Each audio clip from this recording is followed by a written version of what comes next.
Good morning. It's December 7th, 2023, and the clock on the wall says it's 10 o'clock.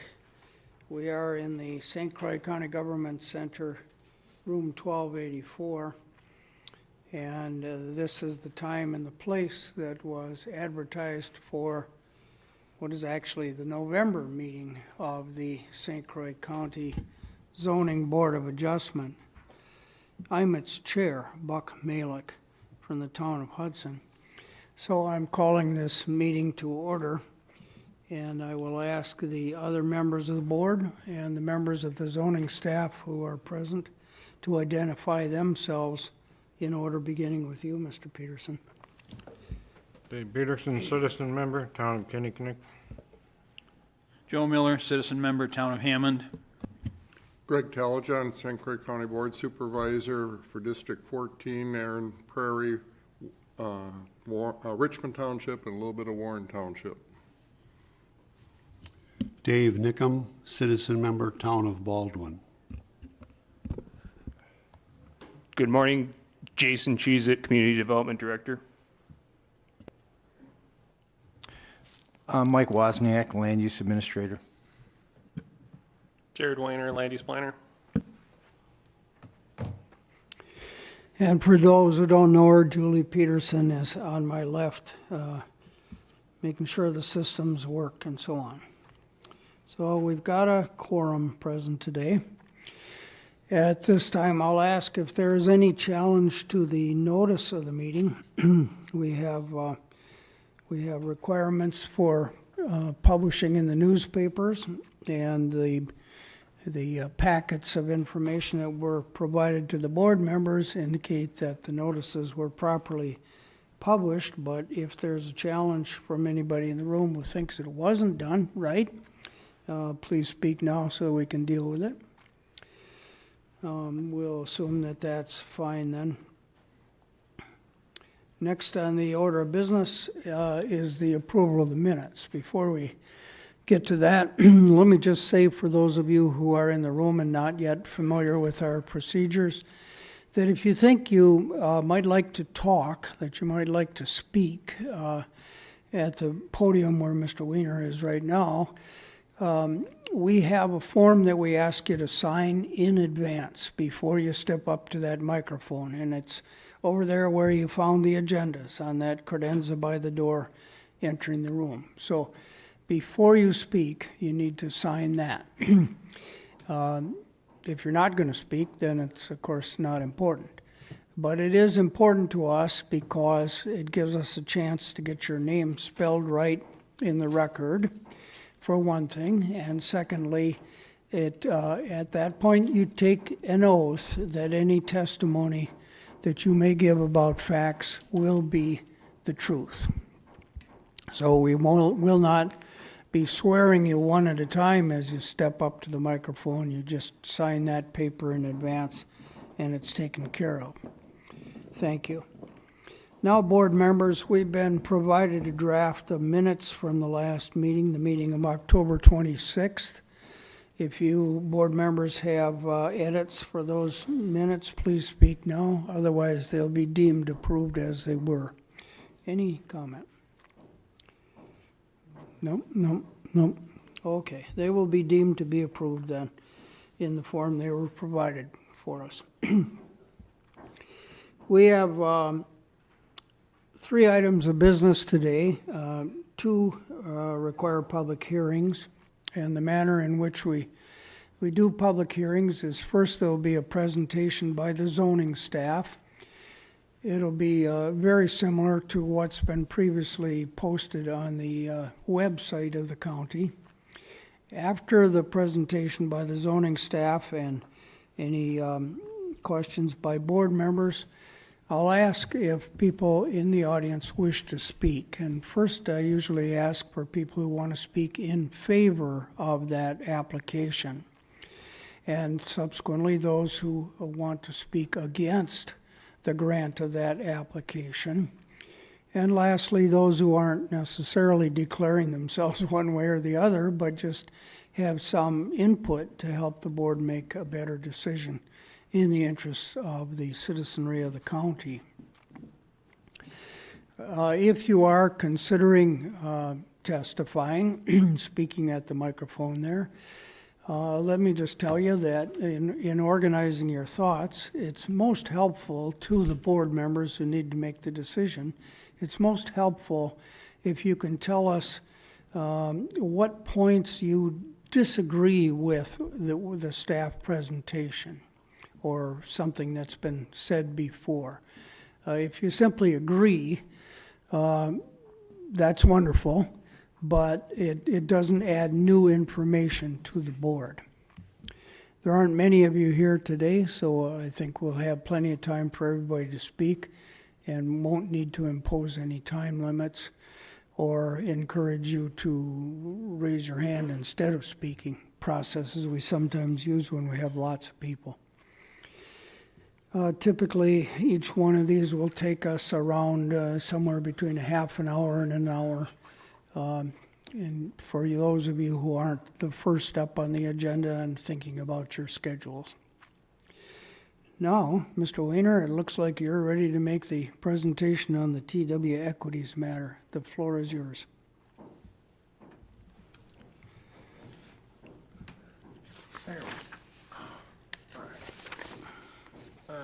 Sorry, I'm not sure what's going on with the mouse today.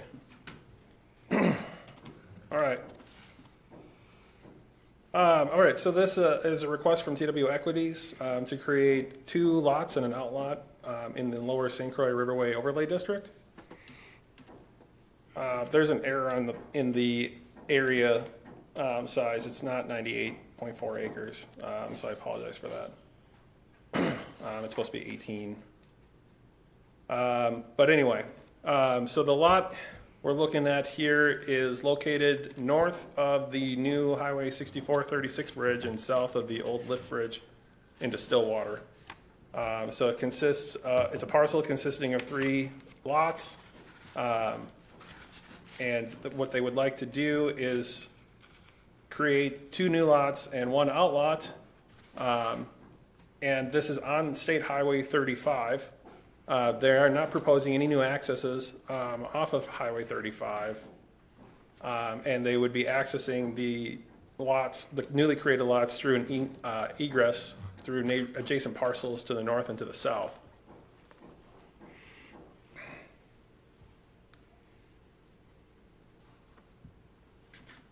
So here's the proposed CSM. So the CSM that was submitted does indicate the 2 easements. So the access would come from the north through Outlot 1 to access Lot 1, and then there's an access easement on the lot to the south for Lot 2. This is important because the town of St. Joe requires a public road for anything over 2 lots served on a private drive. And so this would meet that requirement. And so that's why it's split up this way. And then Outlot 1 would be a shared ownership between Lot 1 and Lot 2.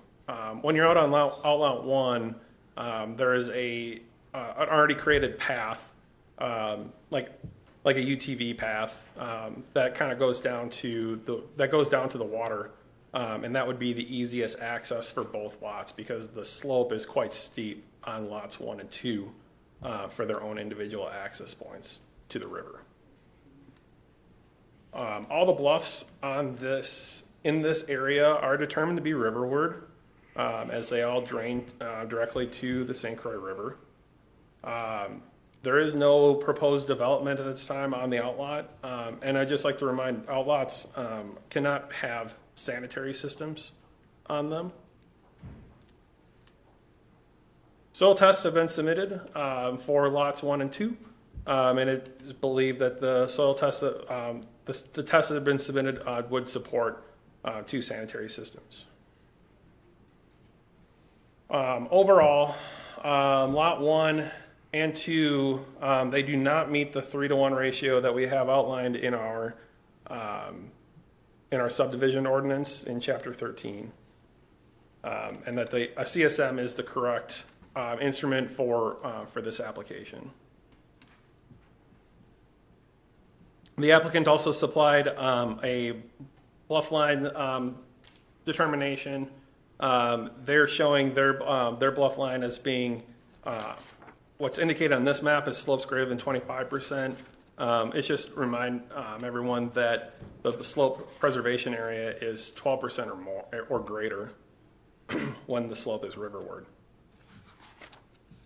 And the riverway does things a little differently. You guys may be familiar with contiguous buildable area. So while we are still looking at that, we're looking at a net buildable project area. The difference between the two is that the net buildable project area doesn't take into account the setbacks for some reason. I'm not really entirely sure. But our CBA, it does take into consideration the setbacks that are required in the zoning district. The base zoning district is controlled by the town of St. Joseph. And here we're only looking at this from a riverway perspective.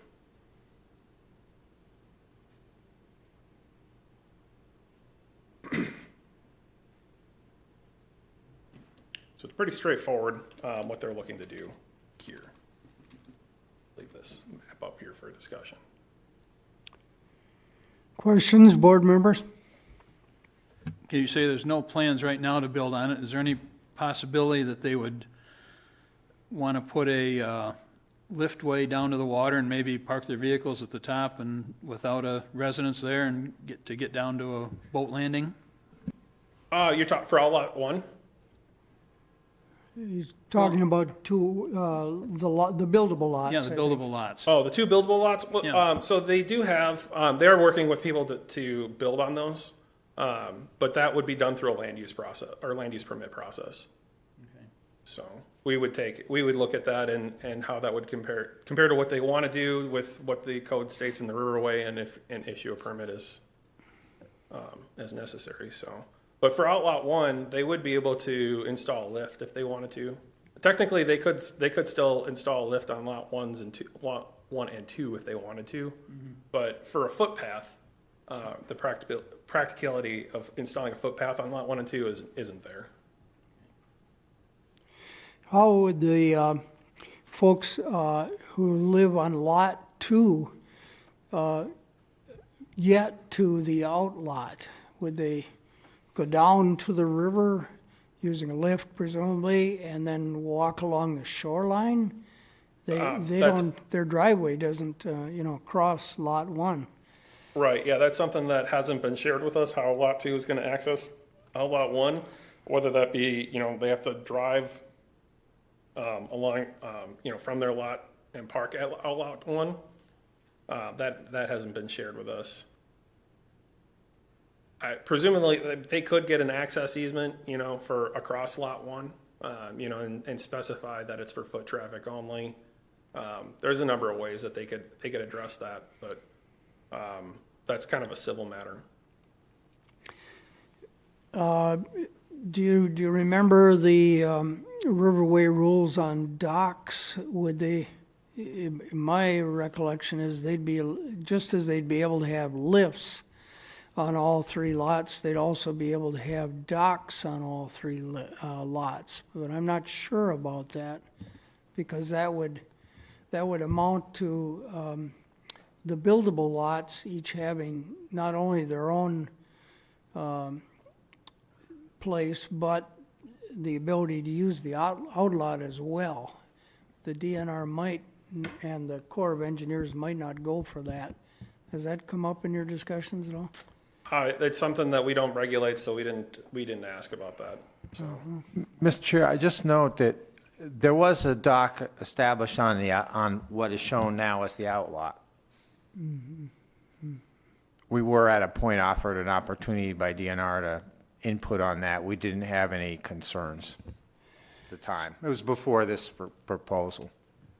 So there's a sort of a history there that might lead to three docks ultimately. Well, there's a pretty established trail that you could at least take an ATV down on the outlot. Mr. Weiner, I don't understand what how the 3-to-1 aspect ratio on the lots is implicated here. Is this something that you determined doesn't need a variance, but we are allowed to make an exception to that? It would need a waiver from the CDC, the Community Development Committee.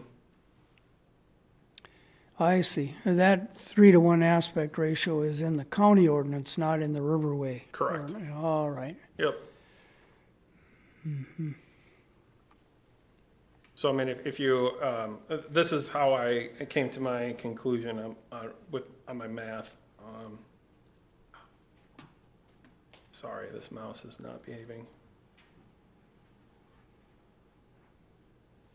Do you want us to ask Julie to get you another mouse? All right.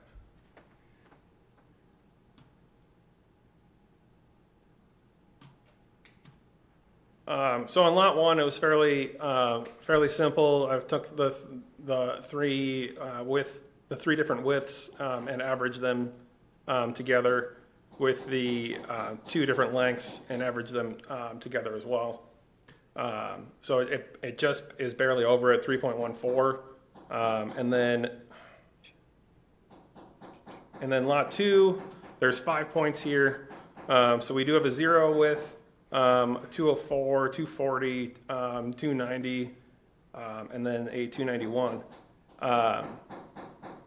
And that came to be a 3.46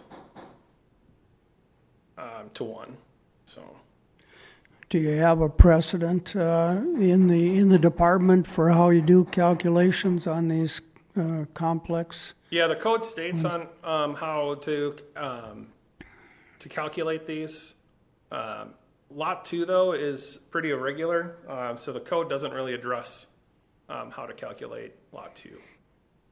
So we're kind of left to ourselves to make that determination. So you'll take that up with the Community Development Committee, and if they don't like the way you apply that, they'll work it out, or if they should deny the approval, then you can thrash it out with the developer, with the owner, presumably. Okay. Anything else, board members, for Mr. Weiner? Yeah. Does anybody want to speak? I just wanted to make note, too, that it does meet all of the requirements listed. There are 5 specific requirements for land division in the Riverway, and all requirements are met. So. You gave us a worksheet, and you're referring to little I, little 2 I's. Nope. Nope. It would be page 20 of your packet. The review of performance standards. That's what I have up on the screen here. And this is language directly from the code for the performance standards for land division in the Riverway. The worksheet is for your notes to help make a determination for the conclusion of law. And it has 6 points. Reducing the adverse effects of overcrowding and poorly planned shoreline, preventing soil erosion and pollution and contamination of surface water, and groundwater, sufficient space for sanitary facilities, minimizing flood damage, maintaining property values, preserving and maintaining exceptional scenic, cultural, and natural characteristics, et cetera, et cetera.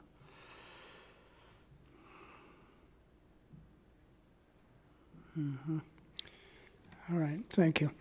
Anybody in the room want to speak in favor of this application? Sure. Just identify yourself, please, and make your points. Hi, I am Doug Zoller. I am the surveyor involved here on this project.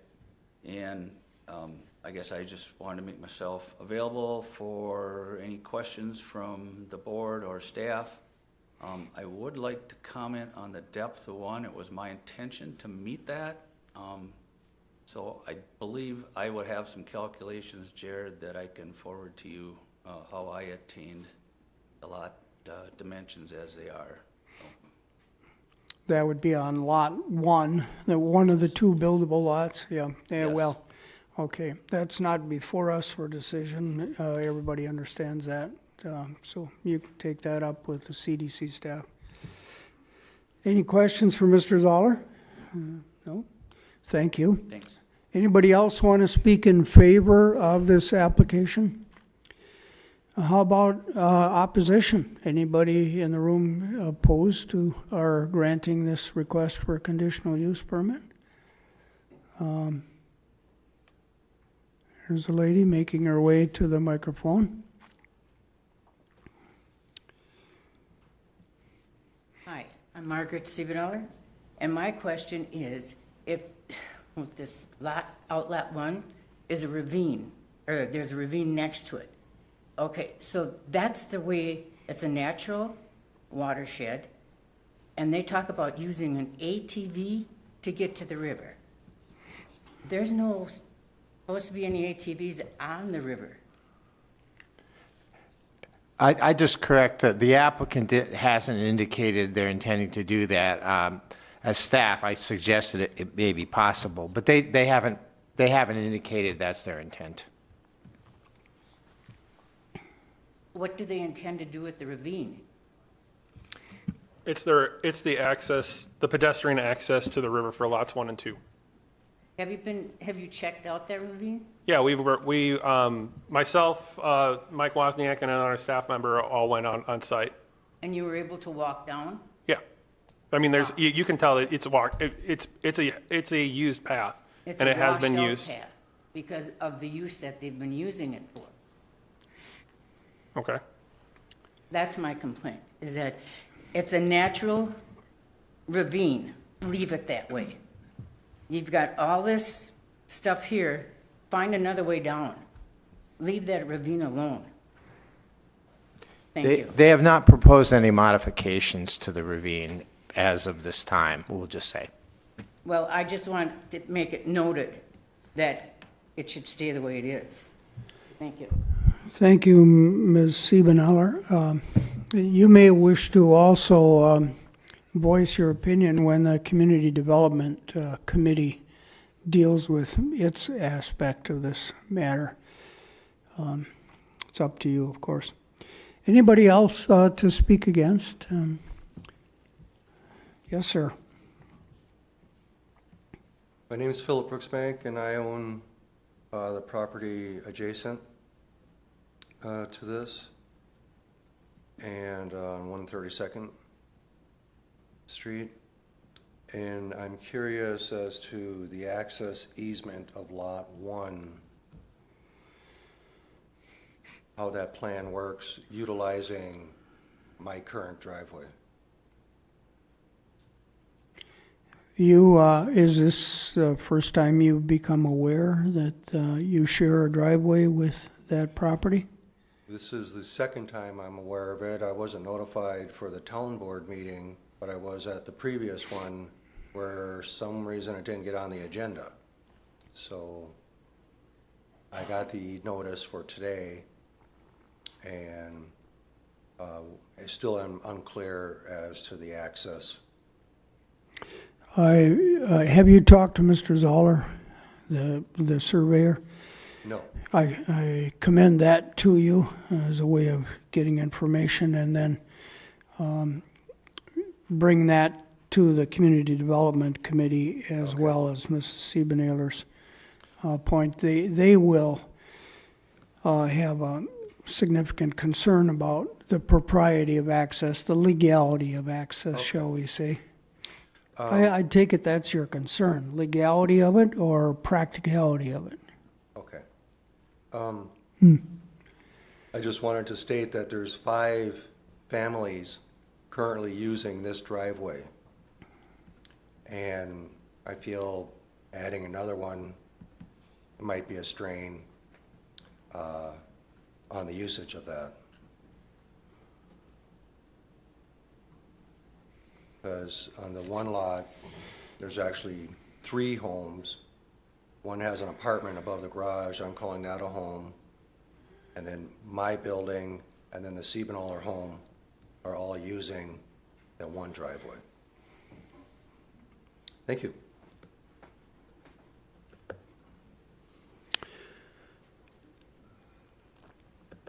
Anybody else wish to speak? For, against, or neutral? Questions, observations? Helps for us to make a better decision on whether to grant or not grant this application to divide the property in the Riverway. Well, that appears to be it.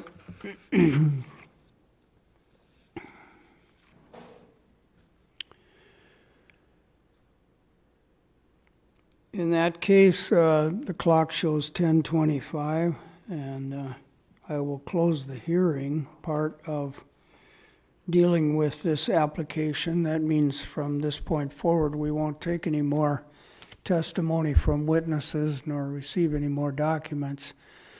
The board may interact with the zoning staff in the course of reaching its decision.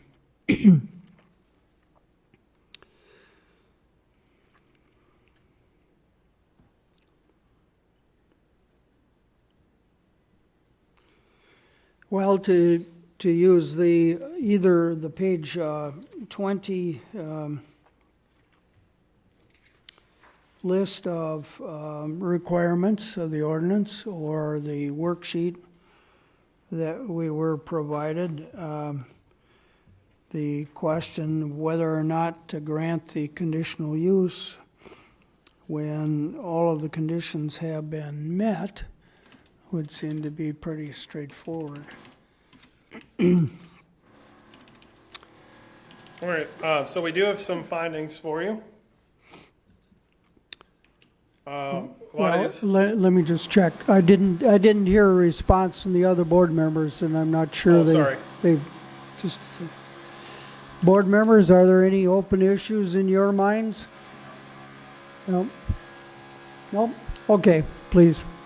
All right, so I guess I just have some findings that I'd like to run through with you, and if you are okay with these, we can move on to the next part.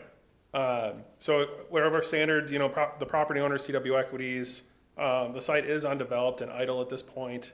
It is an 18.21 acre parcel located in the town of St. Joseph, which is zoned by the town of St. Joseph, and is subject to the Lower St. Croix Riverway Overlay District. The creation of the lot is subject to Chapter 13 Land Division of the St. Croix County Code of Ordinances. Lots 1 and 2 do not meet the length to width ratio as I have calculated. While Doug Zoller may have another alternative way of measuring that, we'll take a look at that. Could we change that then from do not meet to may not meet, to indicate that this board is not making a definitive ruling on that, but let the Community Development Committee be the one to do it? Sure, we can adjust that. How about you, board members? Yep, okay. Okay. The applicant filed a completed application on October 2nd. Lots 1 and 2 are intended to be individually owned, whereas the outlot would have shared ownership between lots 1 and 2. Parcel access is by an easement through neighboring north and south parcels. WSDOT has stated that direct access to this parcel from State Highway 35 would not be permitted. There are slopes.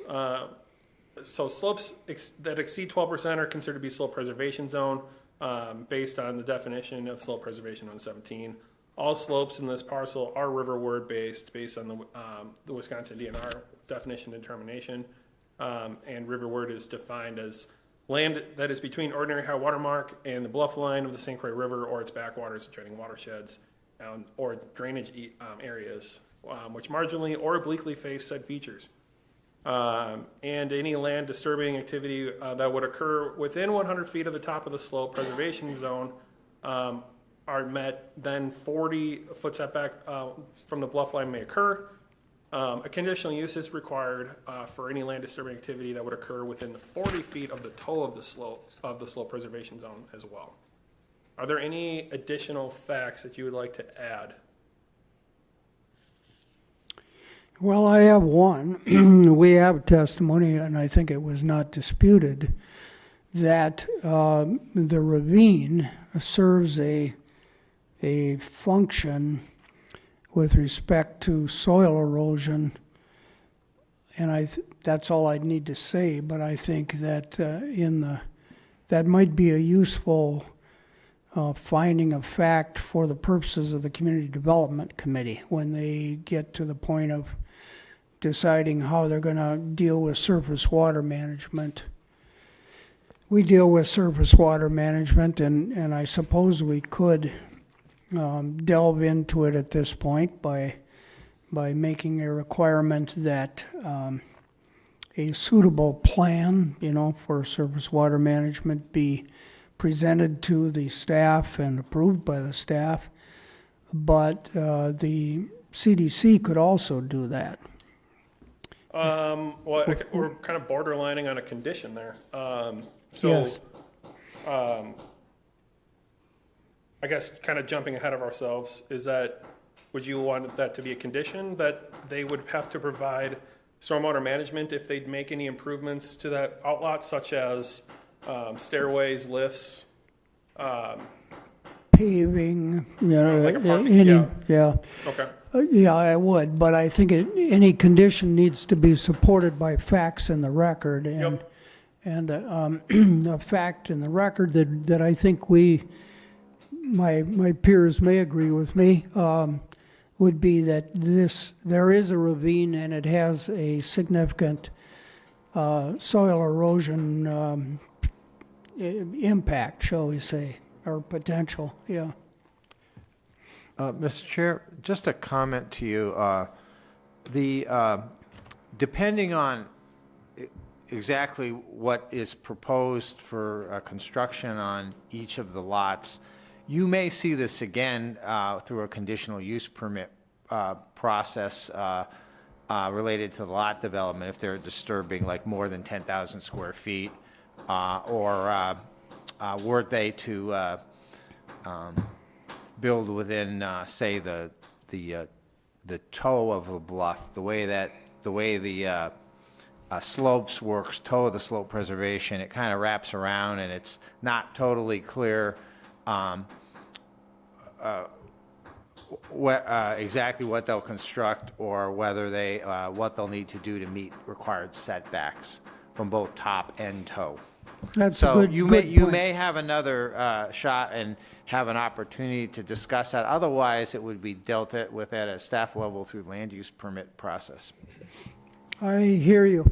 I note that a future application might be limited to only one lot at a time, though this might be our only shot at making a finding with respect to the outlot.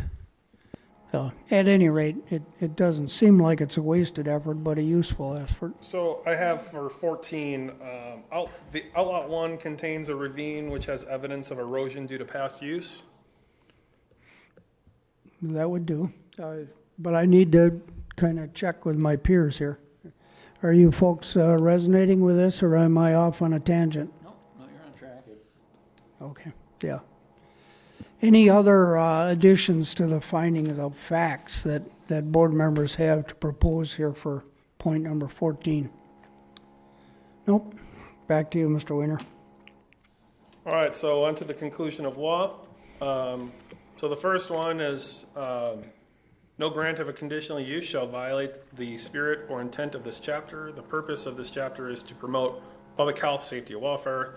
We're reducing adverse effects of overcrowding, poorly planned shoreline, bluff area, preventing soil erosion and pollution, contamination of surface water and groundwater, providing sufficient space on lots for sanitary facilities, minimizing flood damage, maintaining property values, and preserving and maintaining the exceptional scenic, cultural, and natural characteristics of the water related to the St. Croix River. How do we wish? Do we feel that the request is in violation of the spirit and intent here?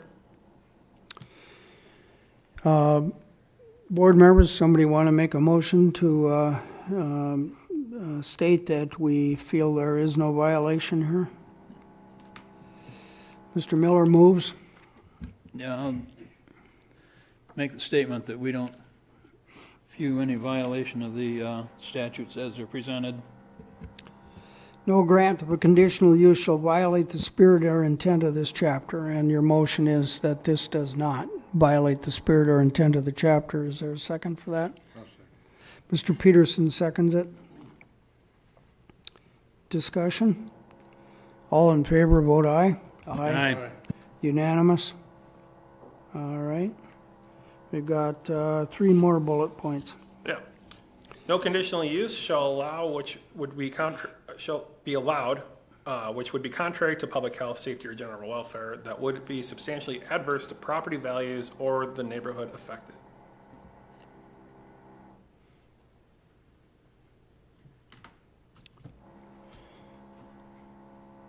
I'll make the motion. This does not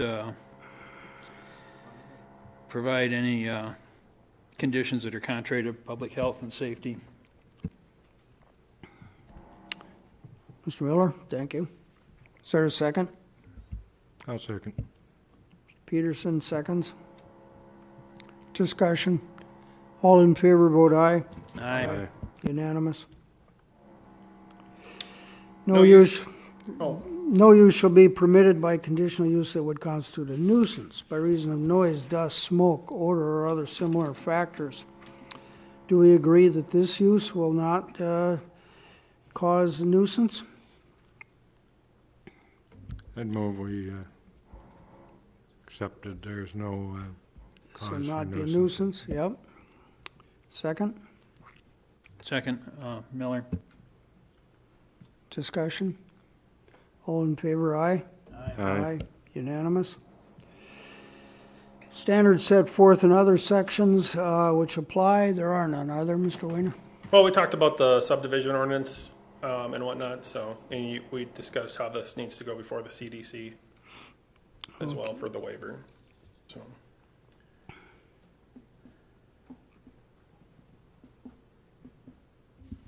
That business with the driveway, that doesn't pertain to us, is that correct? Are you talking about the easement? Yes. Yes and no. Easements, I mean, are between two parties. There is an easement filed on this lot for access on to the north and to the south, through those parcels. I don't know if it's up to staff to question the legality of those. No, we've said repeatedly as a board that that's a private matter, and if the parties don't agree about it, they need to get their own legal advice and not rely on us. We only provide an opportunity for people to voice their opinions, and we've heard one opinion voiced here. It's now a matter of public record.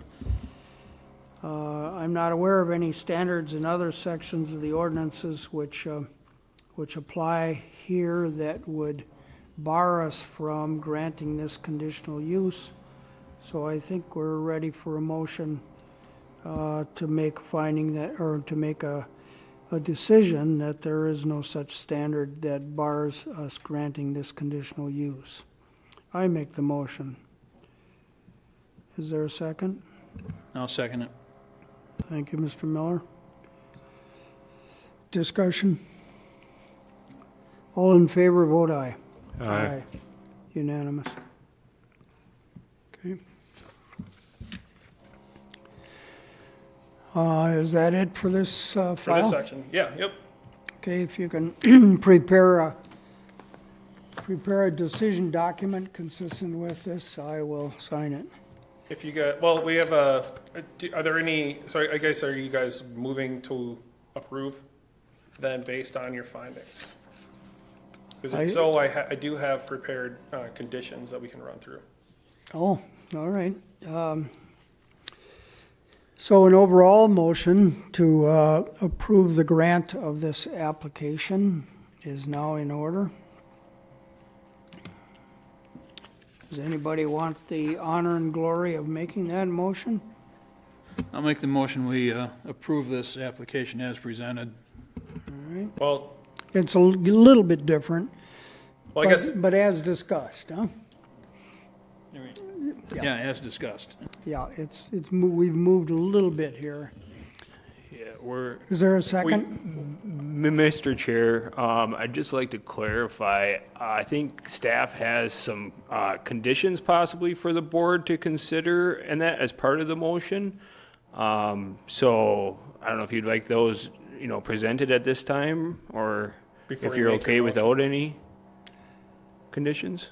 Either way, I understood you were looking for that the staff with this new procedure we're using here now wanted to Yeah, I guess- see a motion on the generality and then subsequent motion on the conditions. I guess on the process, just to clarify, I guess as staff, what I'm looking for is if you're moving in that direction to approve, I do have some conditions that we can discuss prior to you making an action.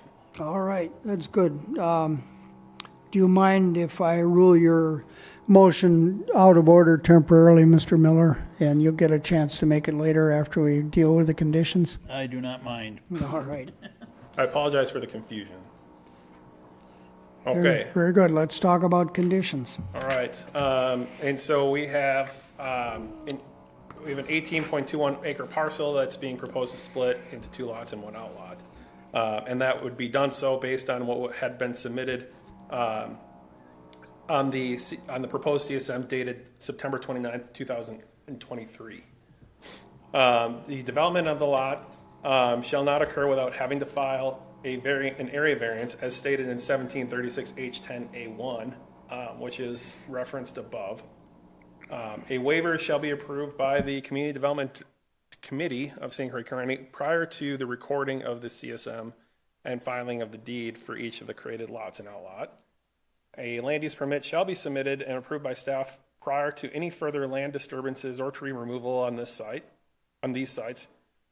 Structures other than the driveway within the identified easement, 1 stairway, 1 lift, or any stormwater or erosion control devices may be constructed on outlot 1.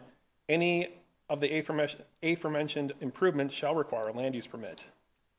Slopes greater than 12%, slope preservation zones shall not be disturbed on the lots or outlot. Applicant shall obtain all required permits from the town of St. Joseph, and obtain any other required local, state, or federal permits and approvals. And then our standard language from here on out that we've used in the past.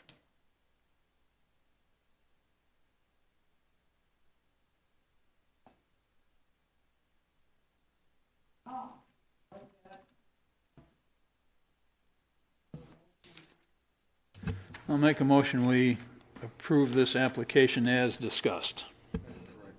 And corrected, yeah.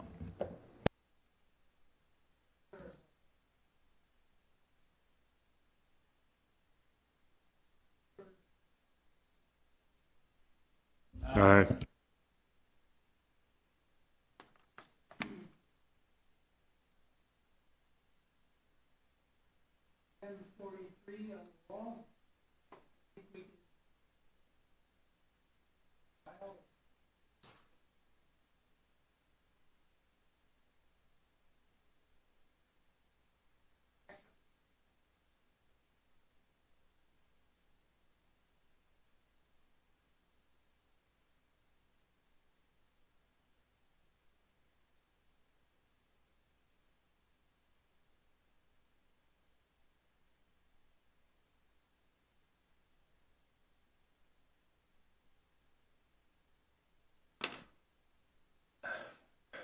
Good morning, board members and applicants and representatives of applicants that are here today. I'm Mike Wozniak, Land Use Administrator for the county, and I'll go through the staff report for this item, which is a variance request from David Ashlison involving property in Section 1 of Town of Springfield. I would note before I get into the details that we'll follow a similar process where I'll go through the background material and the staff report, and then the board can work through findings of, I'll go over some findings, but you can work through the conclusions of law, and then I do also have some recommendations if you reach the conclusion you wish to approve this variance request. Let's see if I can manage this sensitive mouse.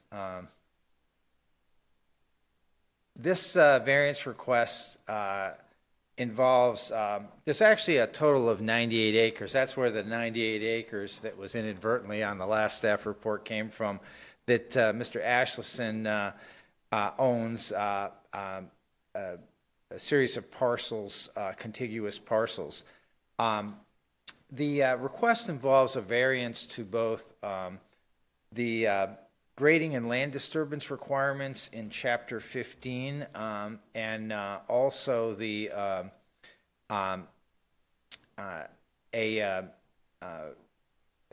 exception to exceeding slope requirements for 12% grade, which is in the driveway standards in the access and management section of the ordinance 405, Chapter 15.405.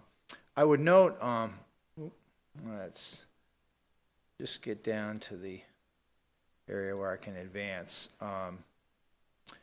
As I had alluded to, there's a few parcels involved. The driveway in question, and this is an after-the-fact request. I'll explain a little bit of the history, and certainly Mr. Ashlison, if he wants to further explain how he proceeded to install this driveway and get to the point we're at now.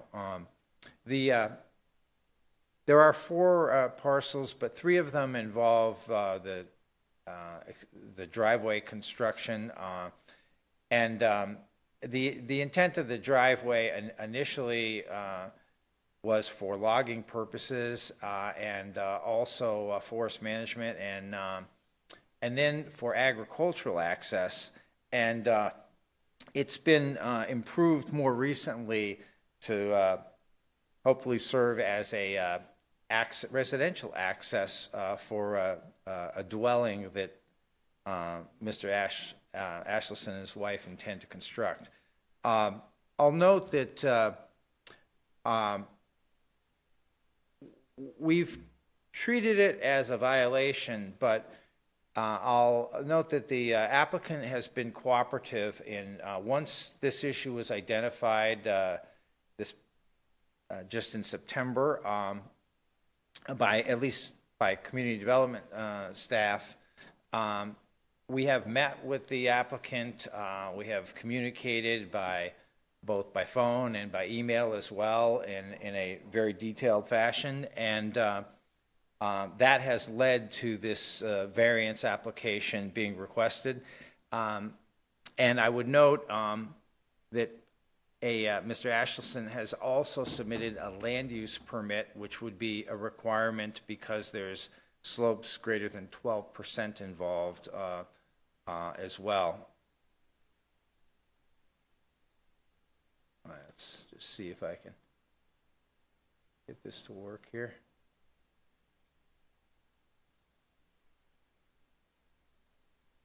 This is just a visual of where the subject property is located, and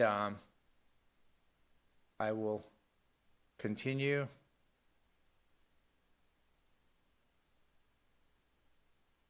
Show you another visual provided by the applicant that indicates the alignment of the driveway that's been constructed. And the slope notations on here are drawn from the county slope analysis in our county GIS. And although the analysis provided by the applicant, it looked at segments that were approximately 105 feet long. The way our ordinance works is we're actually supposed to look at 50-foot segments, and as determined by the zoning administrator. We don't have an analysis down to that level of detail, but I think there's agreement between staff and the applicant that there are maybe limited segments of the driveway that exceed that 12% slope, and so hence that's part of this variance request. And the driveway runs across, as you can see on this diagram, the purple area represents slopes 25% or greater in grade. And so it doesn't run perpendicular to the contours up the slope. So the actual grade of the driveway is not reaching or getting anywhere near that 25%, but it does run through that area, and which is regulated under the grading and land disturbance provisions in the zoning ordinance.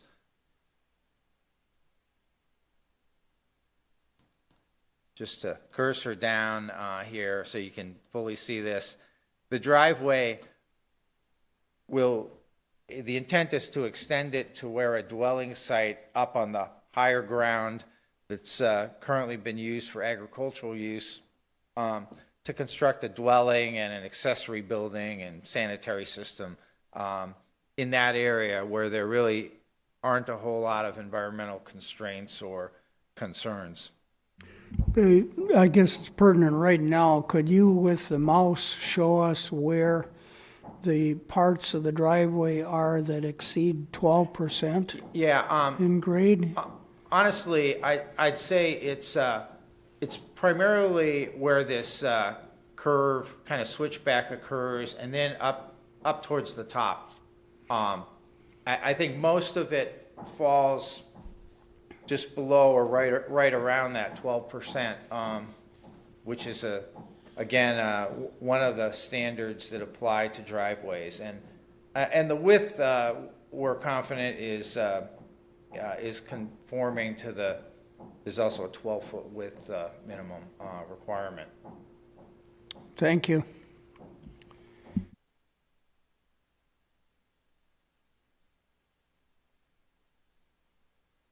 I had alluded to the applicant had provided an analysis of grade, and you would see that looking at the segments of the driveway as he broke it out, it would fall just under that 12%. I think if you get down to the 50-foot segments, you'd see just a little bit different picture on that, and so that's why that exceeding 12% was part of the variance request. And, I'd like to just get back to the general sense of this, as staff has seen, that it's our feeling the applicant proceeded in good faith and thought he was complying with applicable requirements. Initially it was kind of a logging trail for the forest management aspect of the property, and then it was used for agricultural use, and typically we're not really getting involved with farm roads. But when it's going to be converted to a driveway for residential access and a permanent driveway, say for residential access, that's where the county standards do come into play. And so, again, this was, I think the applicant, our sense, is proceeding in good faith, but we felt that there were some issues here that had to be addressed for conformance or exception being granted to the applicable county standards. and hence the reason for this variance. Some details about the property. Let me just, this packet, page 33 here, has a label called spillway elevation 1039. But I can't quite figure out what it means. Could you, This slide here with the floodplain info? Yeah, exactly. One of the arguments made by the applicant for the granting of the variance is essentially an argument that the only place to build a house on this 98 acres is up at the top there, because other places are subject to flooding. So could you point out what is that spillway elevation line there? Is it the kind of a dark purplish line? You know, I might let the applicant comment on that, because what I would say is we weren't specifically evaluating that issue with this driveway proposal. And if you would like Mr. Ashleson to comment, I'm sure he would be happy to do so. Does anybody else care? Leave it till later. Okay, very good. I mean, what we focused on was the location of floodplain as a limiting factor.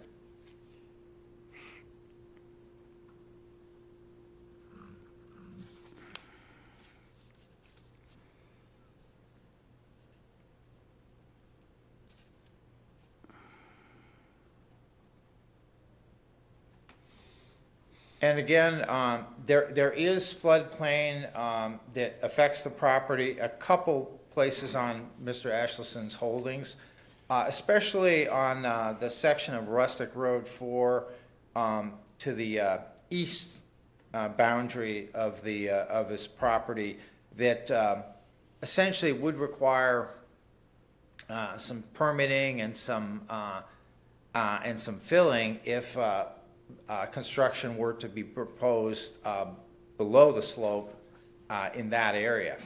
And also even to extend the driveway in. We've had a lot of challenges with interpreting how much study is required, if there's going to have to be filling to bring a driveway up to the regulatory flood elevation on numerous other properties in the county.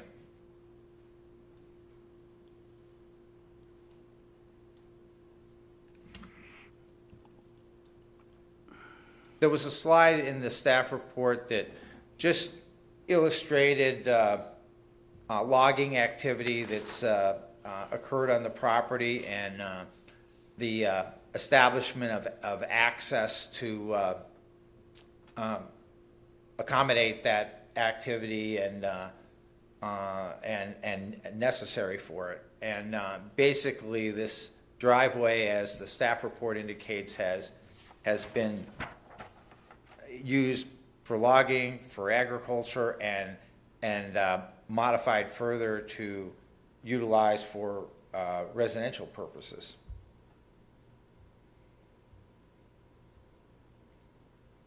The applicant had provided some pictures that give a sense of the appearance of the driveway and the establishment of vegetation along much of the driveway. There is a YouTube that shows, it takes a while to run.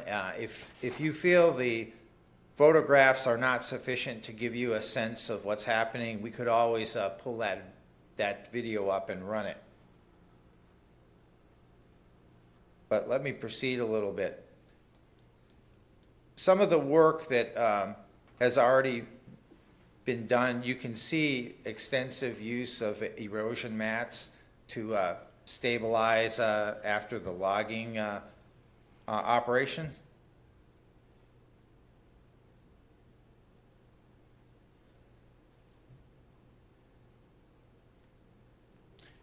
Staff was out in September and inspected this property, and some of these, what I would focus on here in staff comments are on the upslope side of segments, fairly significant stretches of the driveway. You see a cut into the slope that is, it hasn't necessarily been graded back or erosion, treated with erosion control methods or best practices, or have vegetation established on it. And so that, in all honesty, that is probably the primary concern that staff had. It's about a 1,100 foot driveway, and so there's a significant amount of lineal feet where this condition occurs. The erosion hasn't been significant as of yet, but honestly, I've dealt with permitting driveways like this for the past 20 years, both here in St. Croix County and with past employment, and they will erode over time, and so it's important to stabilize them and use erosion control and revegetate to the greatest degree possible.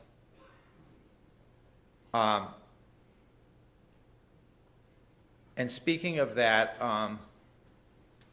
the applicant has included in their submittal for the variance, and these materials would also apply to the land use permit to be reviewed by staff, has proposed methods to stabilize, do erosion control, and revegetate in these areas where the upslope cut is rather abrupt. And as this slide indicates, the applicant's proposing to regrade to allow for vegetation down to the driveway, use EMATs to prevent erosion while seed gets established, and monitor over a couple growing seasons to assess whether additional erosion mitigations are necessary.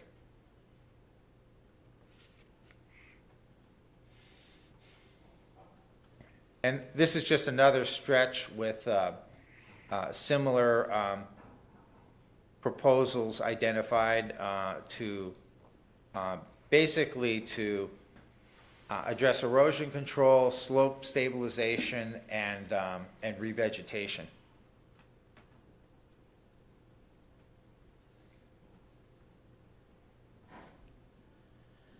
And again, the improvements that would be done, additional work on the driveway would be monitored over a couple growing seasons, and the applicant would take further measures as may be necessary, if they're necessary.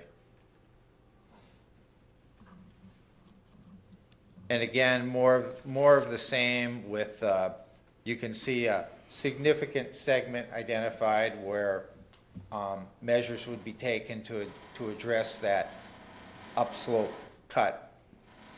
And noting here, regrade where possible, leaving trees, and remove foliage from surface, revegetate with perennial seed and annual cover crop for quick vegetation, monitor over a couple growing seasons with additional erosion mitigations as necessary.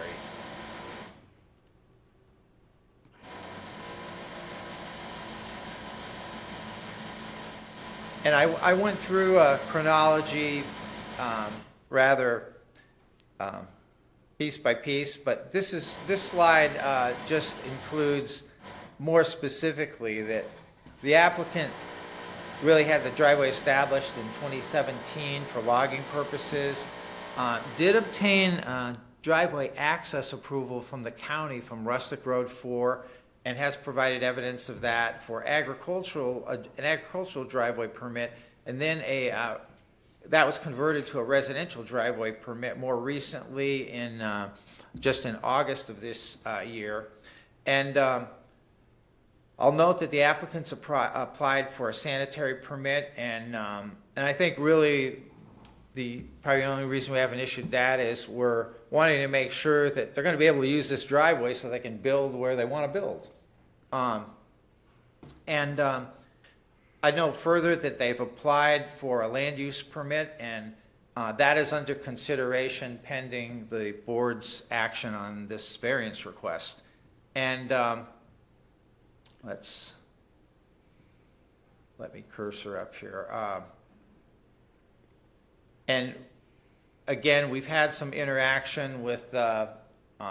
Ashleson and his wife as well, and both meeting directly, visiting the site, and subsequent interactions. And we've concluded that given how he proceeded and his understanding that he was in conformance, we're giving him the benefit of the doubt. And although this is after the fact, we're not seeing that there was any intent to disregard rules here. There was substantial work done on that driveway and substantial effort to manage erosion control and make it a safe, passable driveway. Mr. Wozniak, Yes. you're not confusing Yeah, the question of the intent yeah. of the people who are Yeah. currently applying with the standards that we must apply. I understand. You're evaluating based on our standards. It cannot matter to us who the persons are and what they intended. It's the reality of the facts that we are bound by. And it doesn't matter if it's before or after the fact either. I understand. Thank you.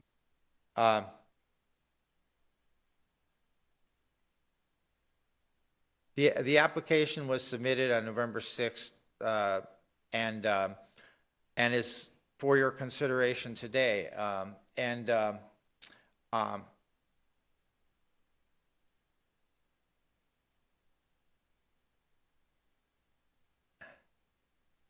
We've included in the staff report, we reiterated the information or the responses to the questions on the application that the applicant provided.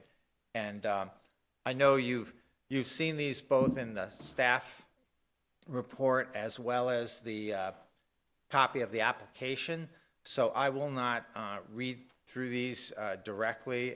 Some of the material I've covered addresses these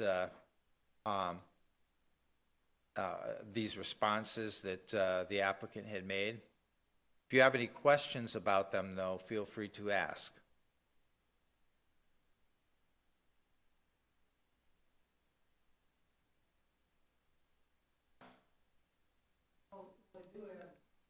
Can't help but wonder, of 98 acres, under the county standards for subdivision ordinance, will there be no other homes permitted on the 98 acres? The property is subject to the R1 standards, and it's a 1 per 10 acre density. The applicant has only proposed this single dwelling, and I would defer. I don't know about future intentions on it. Staff, no future subdivision proposal or concept has been offered to staff from the applicant.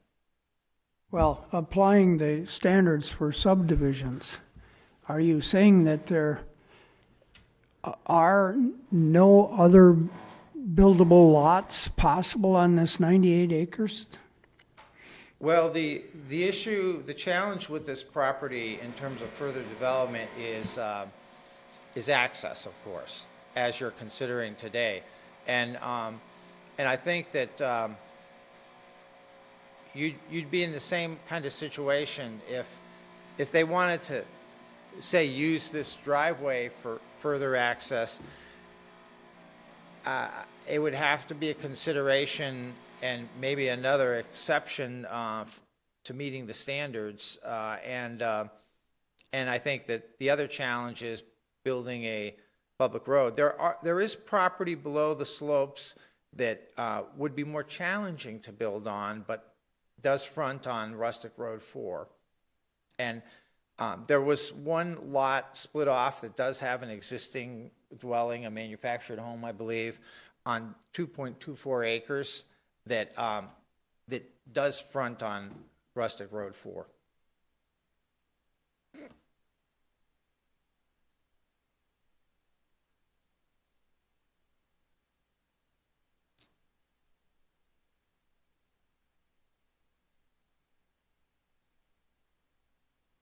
The variance request, again, is to section 15.405, access management driveways, and I've noted it in the staff report and indicated the driveway, I believe the driveway meets maximum grade 2% within the first 50 feet, and site distance requirements, hence multiple driveway permit approvals were done by the county highway department.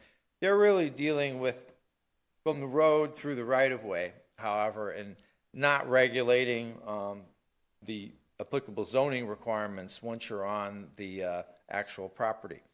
And so the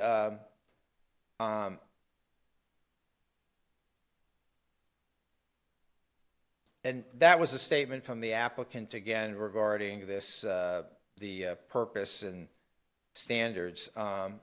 I think where we take exception would be the driveway standard, and also the fact that there's the 12% grade standard where it triggers a land use permit, and also the under grading and land disturbance, the 25%. If you're constructing, you're not allowed to construct for development purposes through slopes of 25% or greater, unless in this case a variance is granted to that requirement with this after the fact request. Am I right in my understanding that the grant by the highway department of a driveway access is not relevant to our consideration today? I think it's not relevant because you're considering the zoning ordinance standards and whether you're comfortable granting an exception with this after the fact request for the two sections that apply to this situation. That's just background information for you.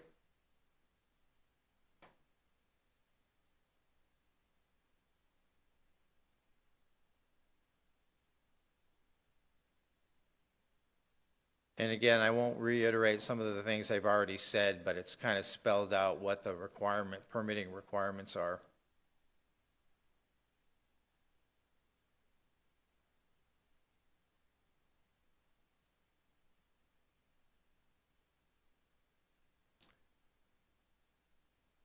Note the requirements under grading and land disturbance requirements, section 15.415 of the zoning ordinance.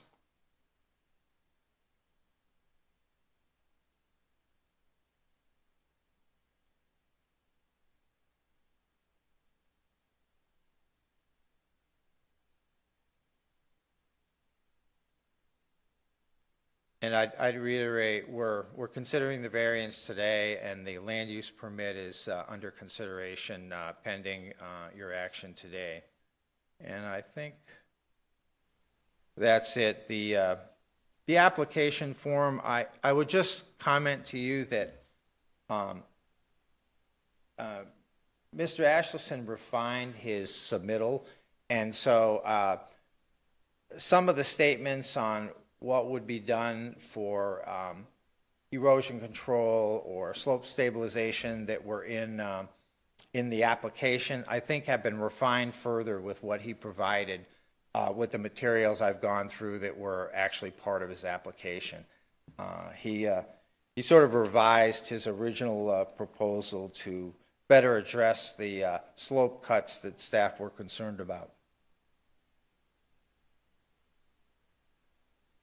And yeah, I won't read through these again. I think it's largely the same material, and maybe with refinement and more detail in the portion of the submittal that I've already gone through that we included excerpts from in the staff report. I am going to pull up the sheet you were handed out that includes the conclusions of law. And actually, I'm going to pull up first a document that lays out some findings for you to take into account when you're discussing the conclusions of law that you want to include on this item. Let's see.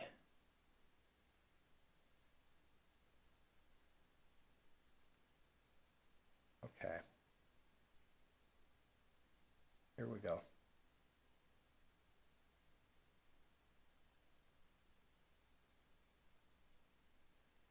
I won't reiterate most of these because they're details about the property that you've already seen in the materials or I've discussed.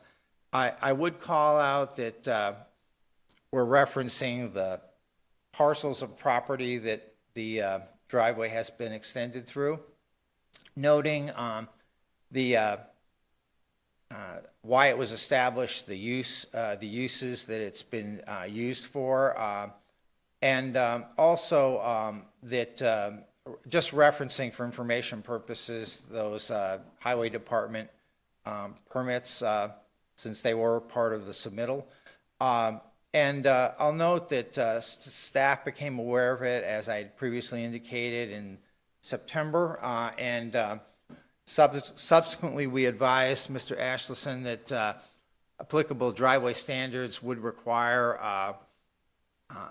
a variance to be approved by the Board of Adjustment to retain the driveway and use it for, at least use it for residential purposes, and also that an exception to the some of the driveway standards, the 12% and exceeding the or constructing through the 25% or greater. And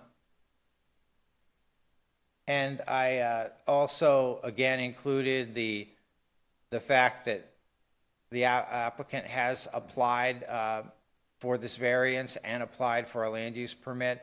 And our last three conditions here tend to be standards, actually the last three, 9, 10, and 11.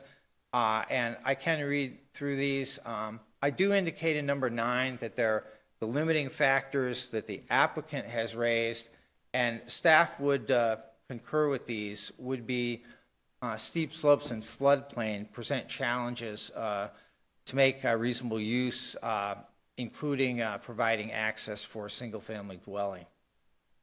And at that, let me switch to the other document. And if For the record, that the print is too small for us to read that. So you've been, we can hear what you're saying, but we can't okay, interpret it from that small print. It's not a document that we received. okay, I can enlarge it if need be. If you'd Only like to if it look at matters. Okay. If you want to look at it in more detail, let me know, and I'll make it larger on your monitors.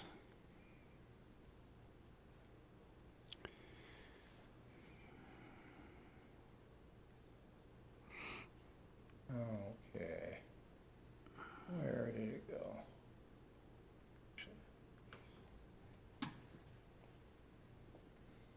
Pardon me, staff are getting used to the new procedures as well as the board. I put before you a copy of what I'm pulling up on the screen here that include the criteria that you use for considering variances, both the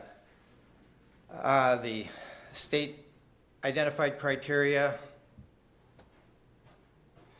Yeah, we have that in hard copy that you gave us before Yes. the meeting started. Yeah. Thanks, Jared. Now, if, so I think we're probably not quite ready to address that until we deal with a few more factual questions, at least for me. Very and- good. And the other board members will have a chance to question you, And of course, open the hearing and hear any comments. of course. The,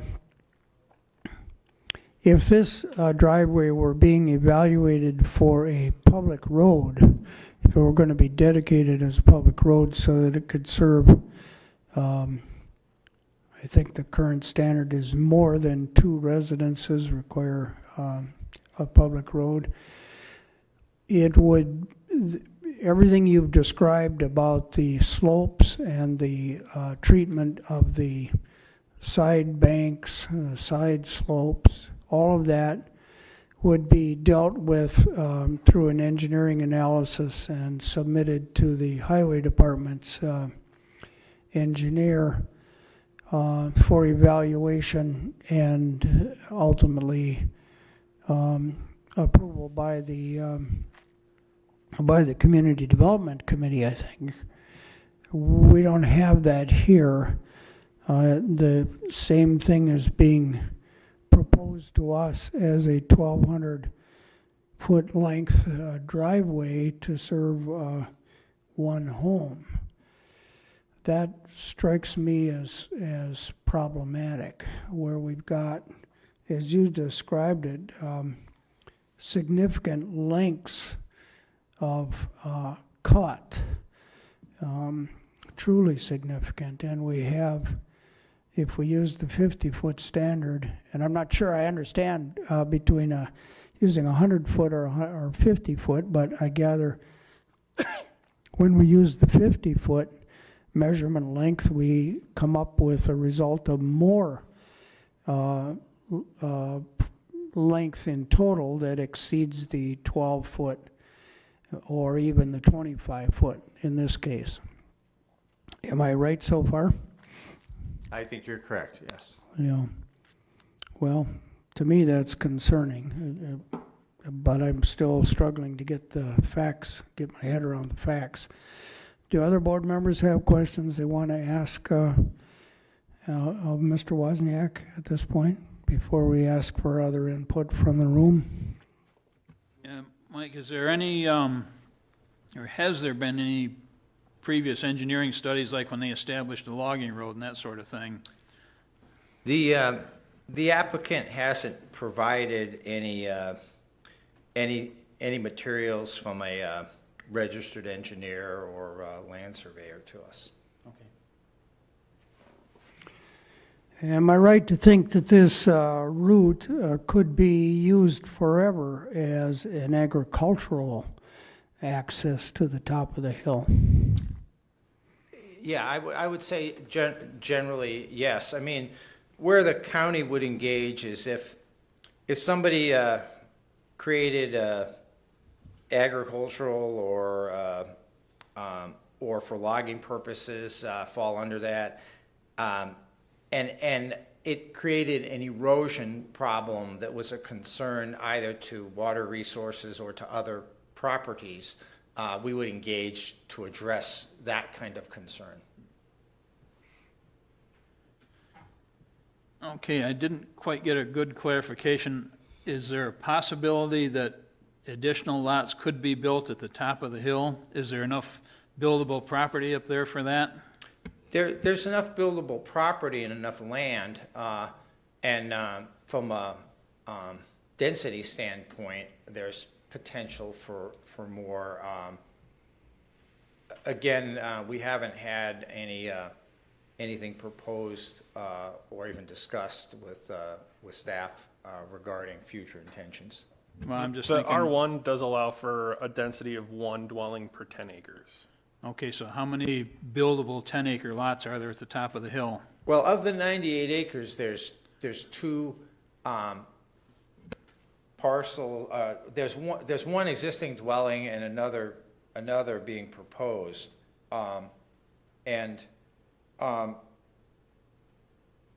we haven't calculated the size of the I'll call it the plateau on top. The applicant might offhand know that. I could pull up a visual of it and you could see. 15 acres? 15 acres. Okay, so there's a potential then for a total of 3 additional houses at the top of the hill, total, if you go by the 10-acre standard. Okay. Yeah, and that's, that's a density standard, not a lot size minimum. Yeah, right. So I'm just thinking, in the event that the applicant decides to sell and somebody offers him $1 million, what about the driveway? Is there, what's the standard for a three density acre or 3 density lot as far as the driveway is concerned? As far as width standards and that sort of thing. Well, that would be determined by the town of Springfield, whether they would, at what point they would require it to be a public road. Okay. Don't we require it to be a public road if it serves more than 2 residences? Not anymore. When we changed, when determination is made that we do not administer, enforce road standards in the towns, it's my understanding that was put in their, under their authority.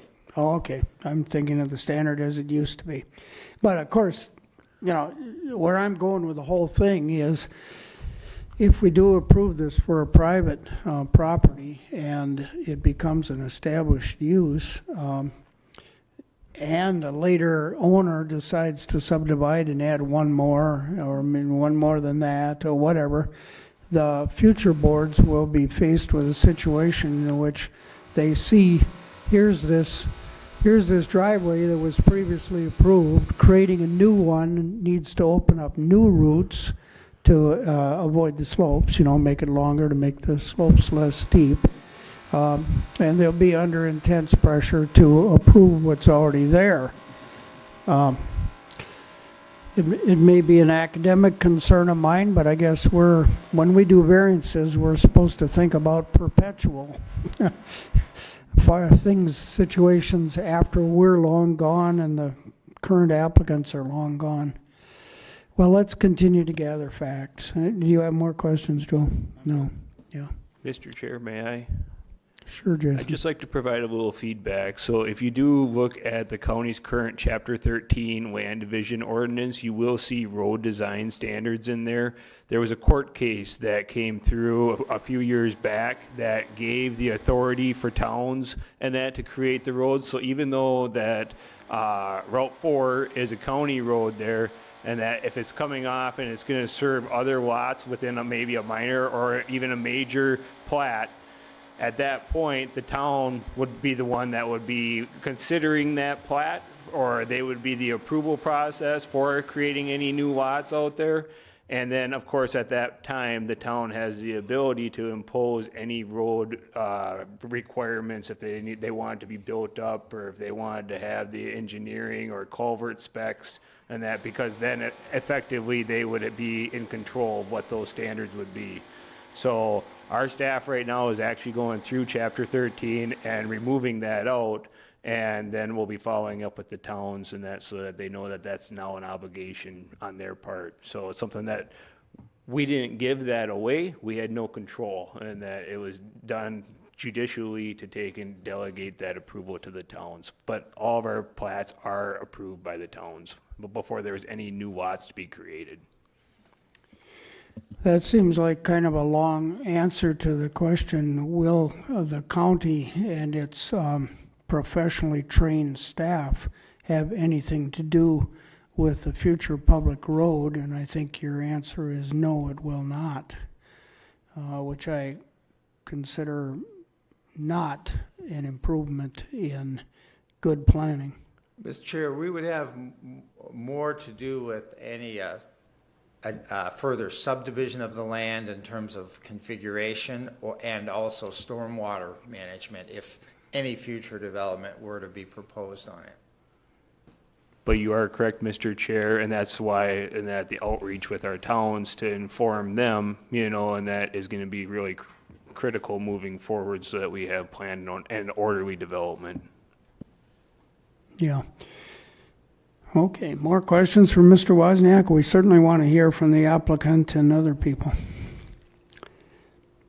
How long has this road, this logging road been in? They did the logging at least in 2017. We have pictures from That's our that. understanding, and when you hear from Mr. Ashleson, he can further explain what's transpired since it was established. What did it look like for erosion? What does it look like now? Yeah. Well, the concern that staff has. Does it show a lot of erosion? No, it does not. The concern we have is those cuts on the upslope side that we feel further work would be needed to ensure that they're stabilized and future erosion is mitigated to the greatest degree possible. And the applicant has proposed measures to accomplish that. If the highway department were doing it, they would do it differently. I guess that goes without saying. This might be a curb and gutter situation, for instance.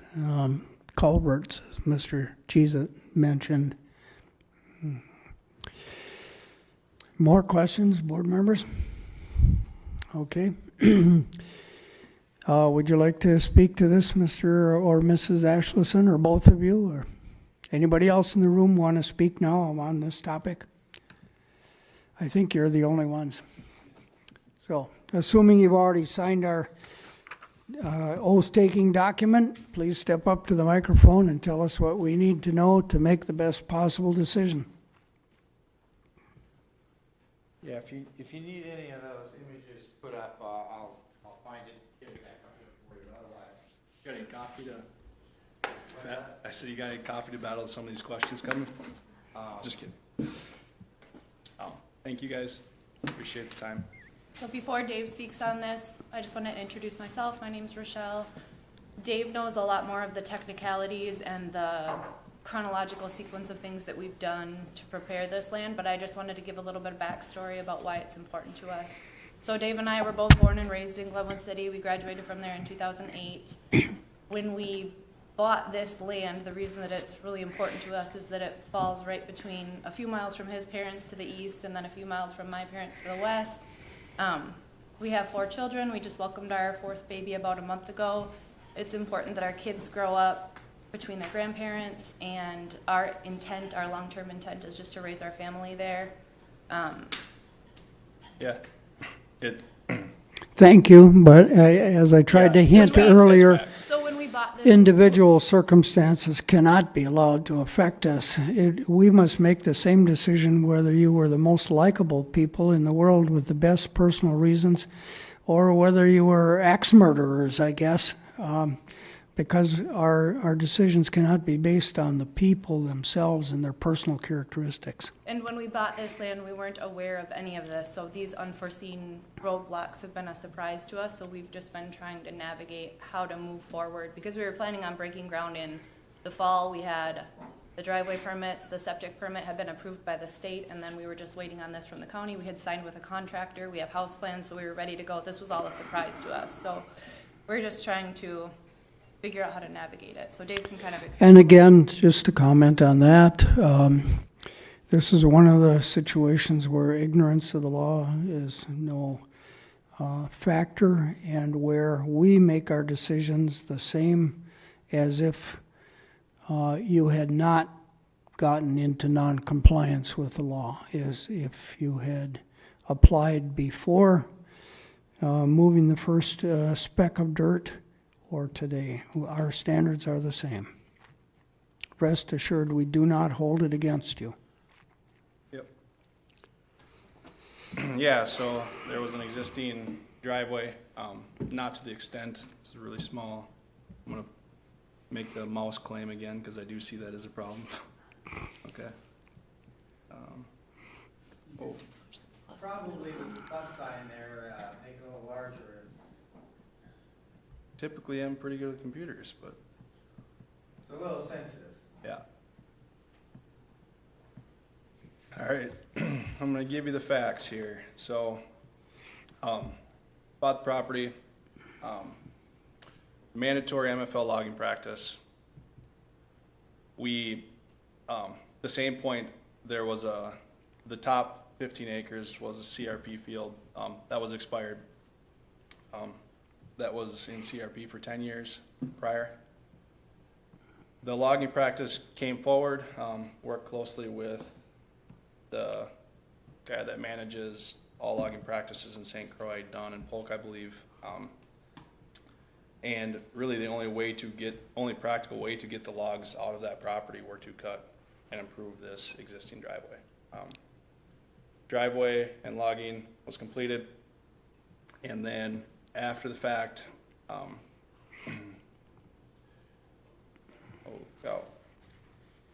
after the fact, you know, it was done well. It was shedding water and not eroding, even without the EMATs, but knowing that we intended to use this for long-term purposes after the logging and prove that it wasn't eroding, because the last thing we want is you know, inconvenience on our part, and every time it rains we have to deal with erosions. Really, I mean, other than small wormholes here and there with these 2 to 3 inch, 4 inch rain events, it wasn't moving. But at the same point, I'm like, you know what, I'll take, you know, a couple days and throw down a half acre of erosion mats. I put down, you know, an annual ryegrass to quickly germinate, and I also put a long-term, like a pasture blend and then a switchgrass blend to long-term make sure nothing moves on the exposed dirt. Because I was putting the time and effort in, you know, I dug trenches similar to that on the upward slopes like a highway department would do. And then it's went, you know, a few years here, and really it hasn't moved. And even, you know, our claim to these guys that did advise, you know, we should do something with that upward slope. I'm like, well, we've had multiple, you know, 2 to 3, 4, like it, cumulative, yes, it hasn't been wet years, but it seems like every time it rains, it downpours. And every time it does do that, I go out there, I'm like, you know, what moved? And it really wasn't apparent that there hasn't been any movement, even on the upward slope. However, you know, a proactive approach would be to make that a better situation. So I did propose, you know, upon approval of this, first thing in the spring, we do regrade and follow the appropriate measures to make sure the upward slope is, you know, does revegetate and is a robust long-term solution. So we don't have to worry about in the future. So that's kind of a little bit of chronological order of what we did. We did receive driveway permit approval. We did apply for the sanitary permit, and that's when the unfortunate event, you know, when we were trying to get sanitary permit approval, not unfortunate, right? The event happened where we were made aware of some of the latest controls within the ordinance. So that being said, it is a challenging property, you know, in the sense that a lot of the low ground, the picture here that he was showing on the hardship, a lot of the low ground does run up against the floodplain. You know, it's really hard to see here, but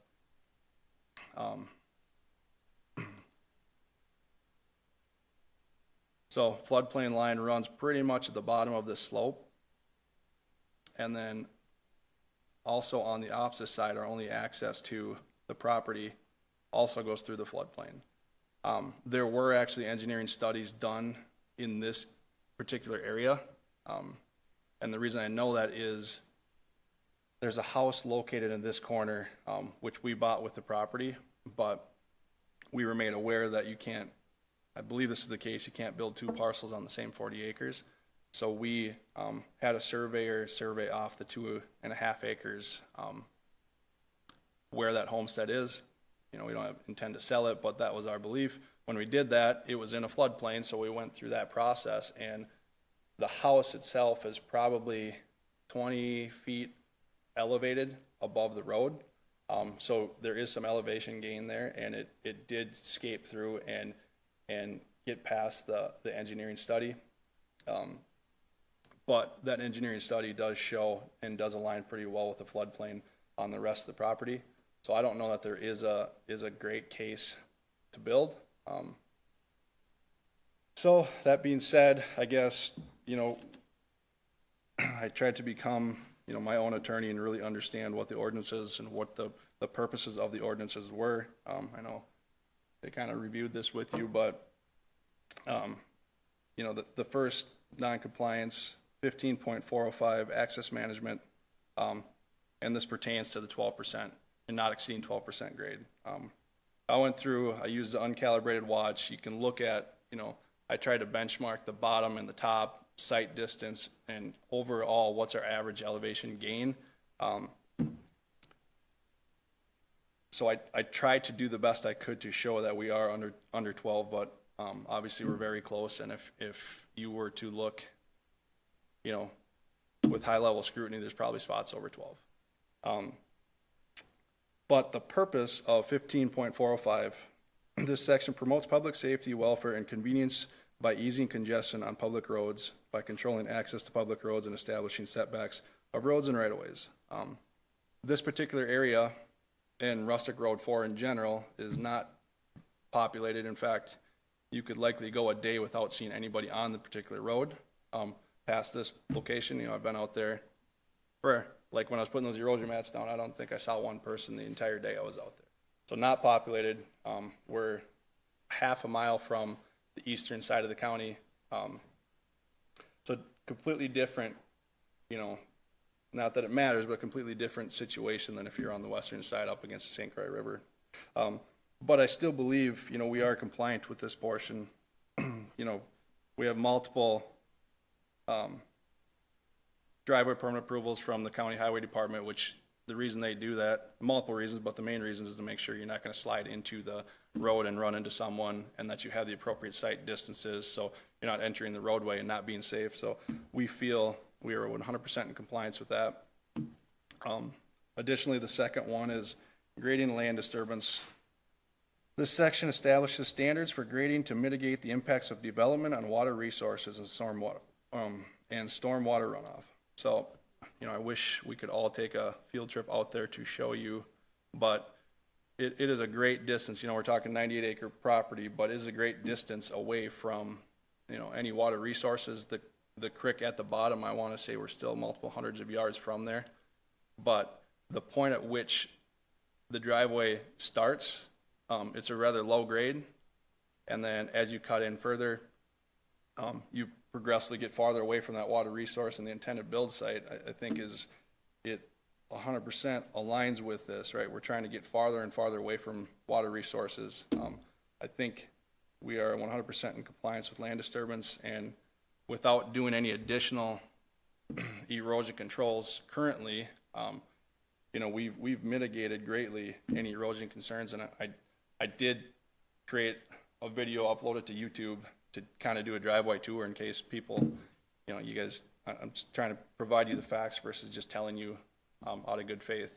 But it has managed heavy rainfalls very well over the last few years. So both of those two reasons, or both of those two non-compliances, I feel we are 100% aligned with public interest.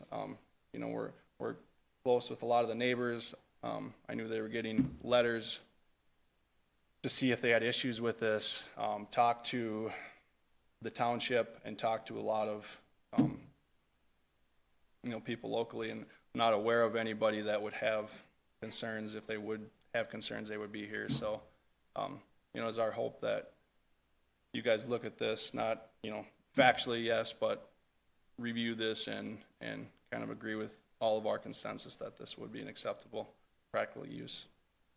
So, I guess I don't have anything else. I know you guys had some questions about development. We have no intentions of ever developing, but I do understand that if someone was to buy it from us, which we hope to never sell, that there may be implications where they would try to develop. So that's the history there. But again, appreciate you guys' time. Any questions?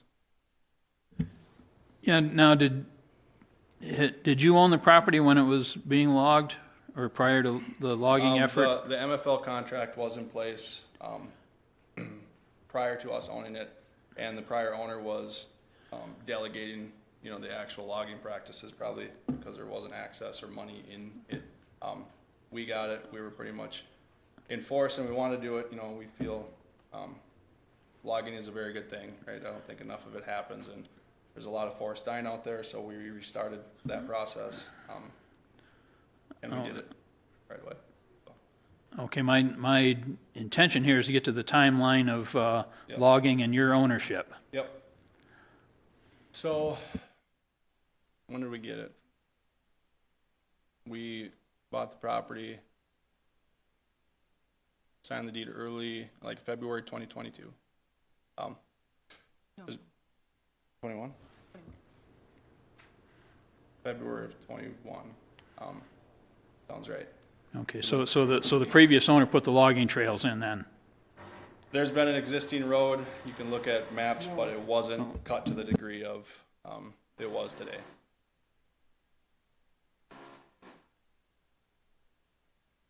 Let me clarify, because we've got 2 or 3 versions here, it seems like. So there was an agricultural trail or a way Yep. to get farm equipment up to the top, which was being farmed, that No, 15... it wasn't No? being farmed. There's more of an, maybe back in the day, Mm-hmm. and it was light, smaller trees, so there was kind of a flat going up. Okay. But it wasn't being farmed. It was CRP, and it really wasn't a practical way to get out unless you reestablish that flat and cut in a bench to be able to get the logs out. Otherwise, the logging equipment would be coming down, and it was a very long, like on this property here, or on this map, heavy logging here and heavy logging here. There was no access to get around this bend or anywhere flat. So there was a logging road that came up this path. They came down and they came down this path. There was no way to scale those and come back down with the amount of logs there. You know, no practical way to get it out of there. So it was in the managed forest program, and the owner sold it to you, and you were, of course, bound by the managed forest program to log it. Correct, yep. And so you arranged for the logging contract, and the logger created the route that you're now talking about using for a driveway. Yep. He didn't actually have the equipment, but he consulted with a guy, a local guy. that- He used a sub or something like that. Yeah, okay. Does that get what you were aiming at there? Yeah, thank you. And I understand that since you haven't been thinking about building a house anyplace up other than where you want to have it, you aren't quite sure whether there is any other place you could build a house. You have some reason to think that it's not going to be easy because that other lot, that 2-acre lot that you created, was sort of a problem due to its being close to the floodplain or in the floodplain or something. And there was just the property to the south there, or the neighbor that owns 80 acres, and he was again at about the same elevation. You guys probably worked with him, I think, recently, but about the same elevation as the homestead that we certified the map off, and the floodplain pretty much wraps around his house. But again, he's got a little bit more elevation that gets him out of it. I guess the point here is, could we get creative, find ways, probably have additional conversations about how, like if this was not approved today, we could have additional conversations about how we could get strategic to get out of that floodplain. But really the intent, you know, some of these ordinances is to get away from floodplains and get away from water resource. And I think the existing driveway that even if we weren't allowed to use would still remain for agricultural purposes. You know, it has proven to withstand multiple heavy rain events, and I don't really think it's harming, you know, the land given the state of which it's at. Sure, I respect your opinion on that, and although you're not offering it as an expert, but we can all see that. It's just that this board, didn't create those requirements about driveways. It's just part of the ordinance we've got to apply when it's an appropriate situation.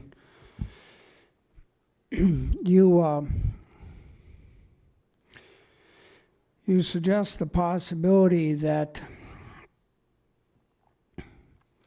if this board is going to have to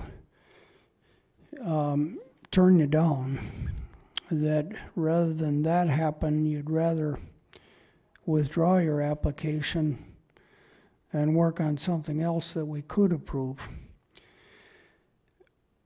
We are often asked to do variances to allow construction that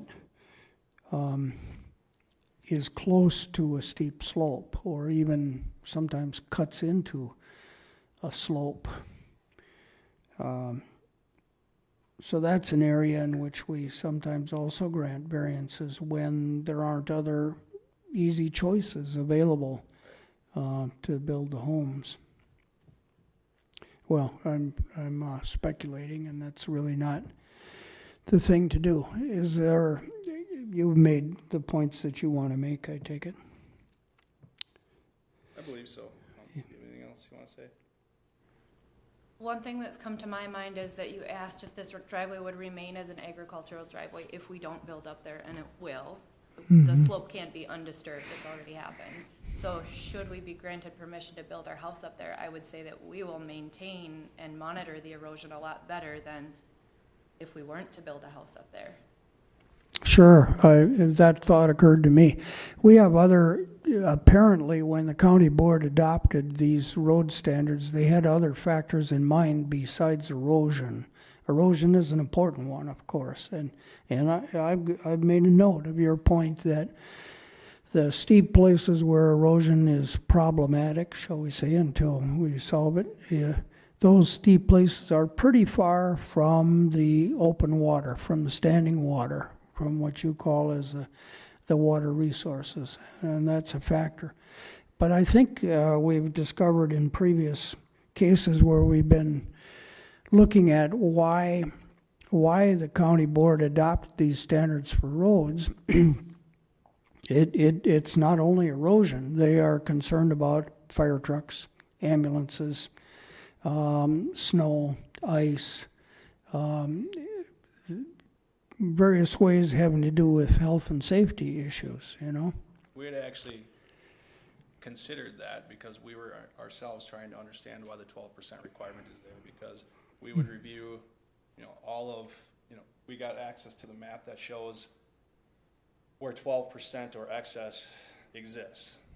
And, we did ask the zoning department, like our hometown, Glenwood City, there's roads all over the place, or even situations with driveways that do not comply with these latest ordinances. Or look at a lot of Hudson and in the western part of the county, but some of those have their own zoning, or some were grandfathered in. But additionally, Dunn County, which we're a half a mile away from, has the same situation. They don't manage slopes, they don't manage land disturbance here nor there. That portion of emergency vehicles, propane trucks, everything still serve us, right? So the thought was, well, maybe that was put in place because of emergency vehicles. There's still a standard to make sure the public is safe, but in general, if it's emergency vehicles, then we would have to take that in consideration and make sure that they can't get up. The last thing we want to do is implicate or make something not safe for our family. And I don't believe that to be the case here. And what was the other point I was going to make?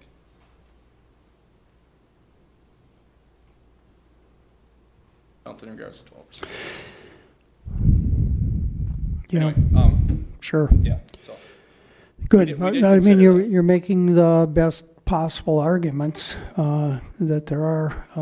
Of course, you don't want to create a problem for your family. You don't want to create a problem for the people who would own the house after you do, etc. Yeah. We're talking about perpetuity here. Yep. Yes. Mike mentioned that you have discussed, and he had some ideas on erosion control. What are your thoughts? Yeah, so I think you had them in here, Mike.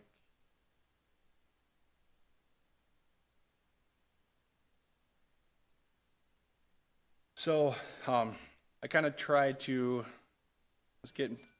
be pretty tech savvy here with maximizing my, I don't know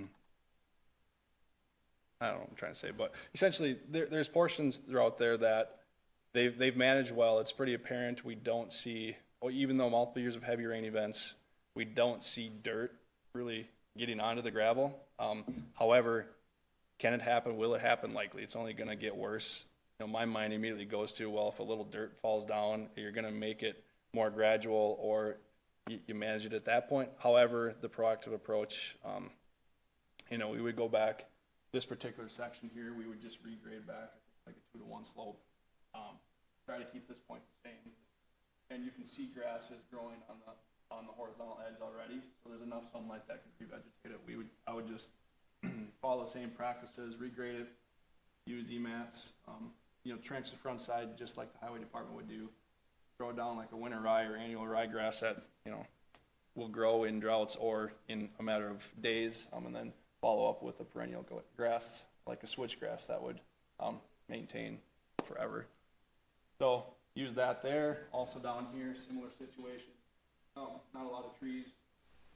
You know, you can easily integrate that. You have, anytime the sun comes over the top, you have full sunlight. I know for a fact those two will revegetate very quickly. There is a good section here where the edge is probably only this tall, and you can see where it was cut in, roots coming through trees all the way along that. Now we could remove trees from that entire section, start the process over. However, the spot where the least amount of erosion is occurring, currently it's right there because of the low grade. And Mike suggested that, you know, if you remove, there's still some sunlight that gets in there. If you remove the tree foliage, immediately seed it, it probably will revegetate, but right now it's not moving. I think maybe a decent way to terminate or finish this conversation, I do have a little, is this allowed? Can I pull up a video of the driveway? I think it would. Or is it not apparent? Does it matter?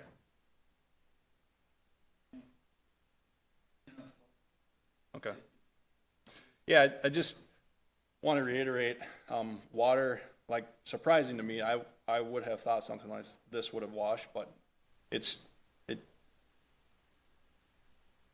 a subjective statement, but I have a rain gauge out there that I monitor over 24 hours, and we have had some absolute downpours, and this driveway, the way it's contoured, it doesn't move. It's less than we have a flat driveway currently, and that thing erodes like crazy because it doesn't have a good crown and water doesn't run away. It just pools up and washes. This is short runs where everything just rolls over the edges, and it manages it very well. So, Well, it could very well be that the county board was too conservative and has set the standards too high. It's not for me to say. Yep. We're stuck with it. Any other questions? No, I'm done. We have one county board member here. I hope you take note of that. Implicit criticism. Yeah. Okay, I'm just joking. Anything else before we close the hearing? Let's see, there's one other person, well, two other people in the room. One I know is here for the next matter that we need to take up, and the other is a county employee. So I think we've heard from everybody who wants to speak.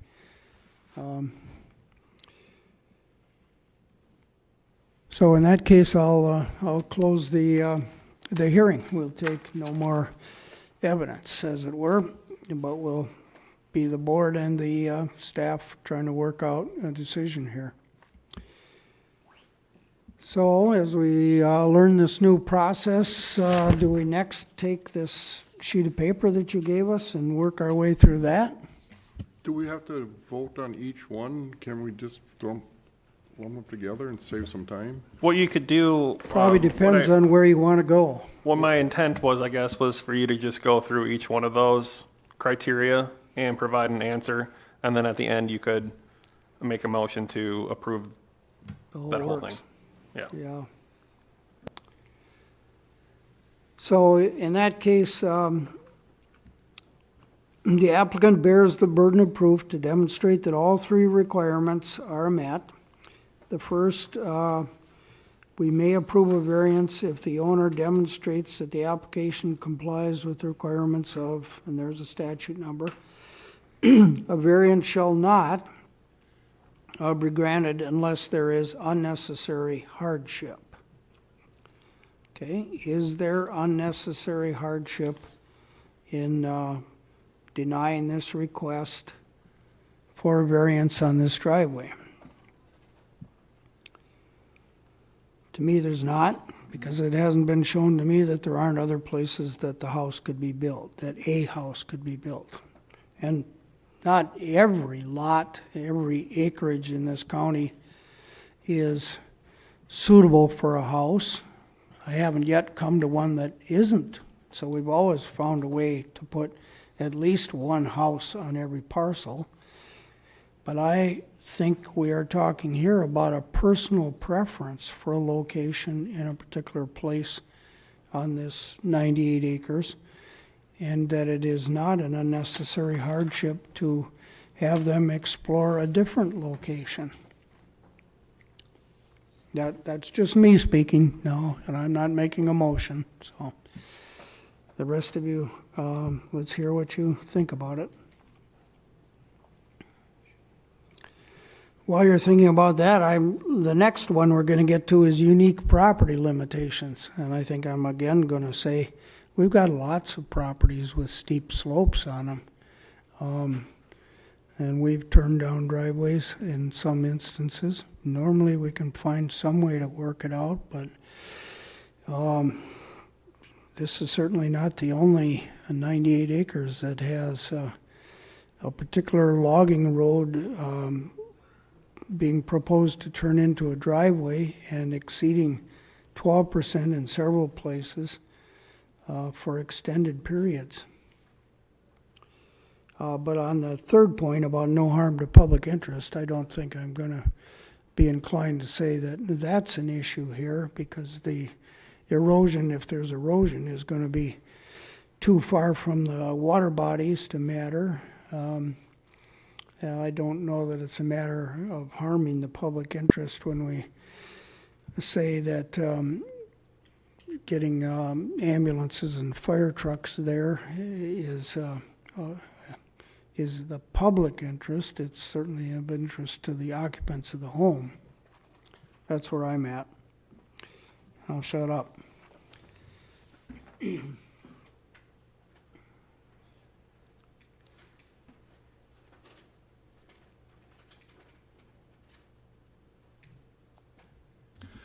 I might be a little out of line here because I want to comment that really doesn't have anything to do with our decision. Well, I hope you're not going to propose to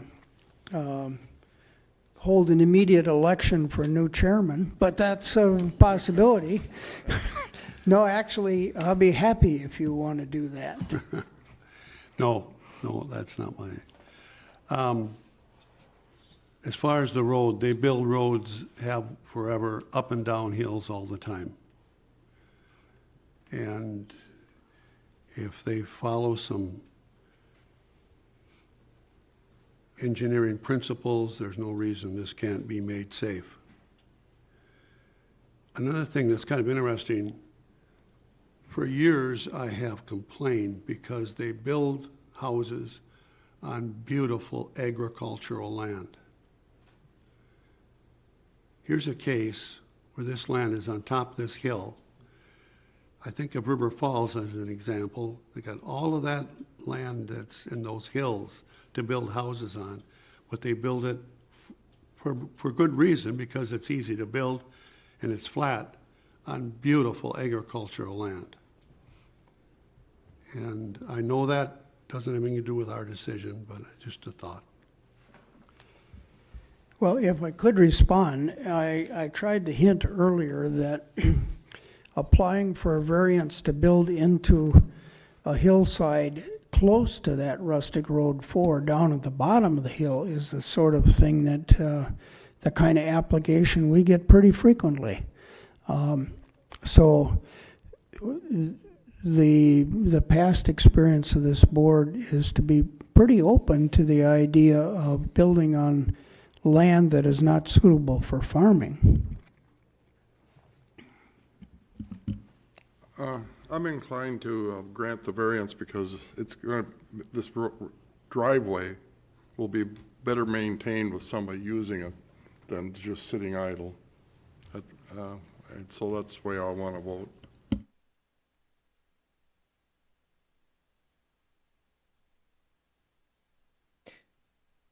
Any more thoughts on the those first three criteria that Chair went through by the rest of the board? I'll figure out how to preside over the motions here. First of all, let's take the motion with respect to unnecessary hardship. Is there or is there not an unnecessary hardship in denying this variance? Somebody want to make the motion? Or do you want me to do it?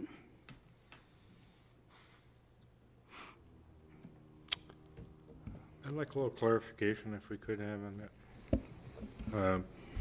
So, are there other suitable areas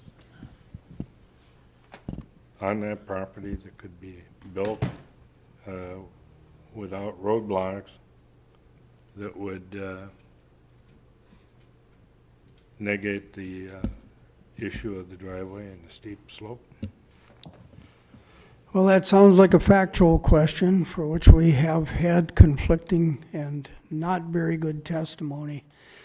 If that really matters to you, then I would say we need to defer a decision until we have an answer to that question. Are there other buildable sites on this property? Is that what you were about to say? Well, I can just add a little bit, Mr. Chair. The top portion of that plateau there, and that is surrounded by steep slopes all the way around, so there is no way to get an access up there besides where the existing driveway is.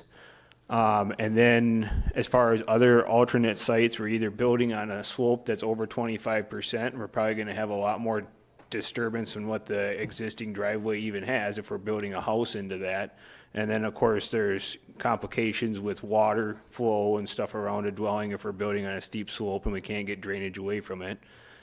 Or the other alternative, and that would be to build closer to rural Route 4, which is in a flatter area, and there is floodplain in that area to a certain extent. And so then that brings in the question, and of course it's closer to the creek, so then that brings in the question of being able to site a sewer. And of course the sewer is probably going to be closer to groundwater elevation, and then also wells, so there could be other complications for building on the flatter area there as well. So I'm sorry, I had to close the hearing at some point, and that brings it to the end for taking evidence from the public or from the applicant. Yeah, that I know you'd like to speak, and you probably have something useful. If we end up tabling this, you'll have another chance at that point, but for now you don't. And Jason is just describing to us that he doesn't know either whether there are other buildable sites possible. Jared? Just something that the applicant had brought up, just to clarify. So when they did the CSM to split off the current residents off of that 40, they had to do a LOMA, and that LOMA was approved by FEMA. And then Did you say a LOMA? A LOMA, yeah. Yep. What does that stand for? A letter of map amendment for the floodplain. Oh. And so then the neighbor to the south also went through that process to remove some floodplain from that. Because if you look at the floodplain maps there, they don't really make a whole lot of sense. They don't follow any contour that we can tell. Because what they did was they just transferred the paper maps to digital. And so then we also have to deal with, in this particular area, there's the dam shadow from Glenwood Hills too that's impacting this area. So I guess you're telling us the floodplain boundaries and related facts are not very clear at this point until Right, I a would say that they're- surveyor would get in there and clarify. Yeah, they're inaccurate in this area, is what I would say. Building in those lower areas would require more scrutiny and more permitting, or possibly another letter of map amendment if they want to get that floodplain boundary adjusted. Obviously meeting lowest floor elevation being 2 feet above regulatory flood elevation. That would be necessary if anybody was ever thinking of further subdivision to make lots on that area, wouldn't it? On the lower ground, and it would be a consideration for access to, if there were any other public roads to be constructed. It's a challenging property. Yeah, for sure.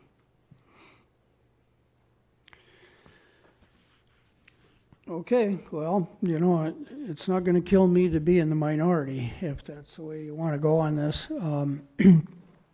But if you want more information, then we could also do a deferral, tabling motion for that specific information. Whenever we table, we have to be careful to do it for good reasons and make clear what it is that is to be explored before we take it off the table and work for it again. We've come to the end of the construction season, of course, so these people need to know no later than the time of the next construction season. And if they're going to plan, they need to know earlier than that. I guess I'm having trouble with what information we have as to, I hate to just turn it down, but if that 12%, if we're very close to it being within the legal norms, then maybe it's not such an issue. So I'm still just listening to testimony, trying to figure out what I wanted to do there. Well, you make the point that we haven't been provided a map that actually shows where, when you apply the county's 50-foot standard, where are the 12% slopes? We have, from Mr. Wozniak's testimony, we have reason to think that there are more extensive 12% slopes than have been sketched, but nobody's clear about that, or it's not clear in my mind anyway. What is clear is that the driveway extends through 25% or greater, which is the other ordinance provision you would be considering granting an exception to. Yeah, and we know that's significant, but you can't tell us how many feet of driveway length extend through the 25% zone. We initially, staff asked the applicant to have a survey done to look at 50-foot segments. They were reluctant or resistant to do that just because of the expense and time. I think they Sure. could speak to it if the board were to direct a question, but that's I think that's the gist of it. And so what they submitted was putting the best information they felt they could put forward. Sure. The bottom line is we still don't know, but it could be determined.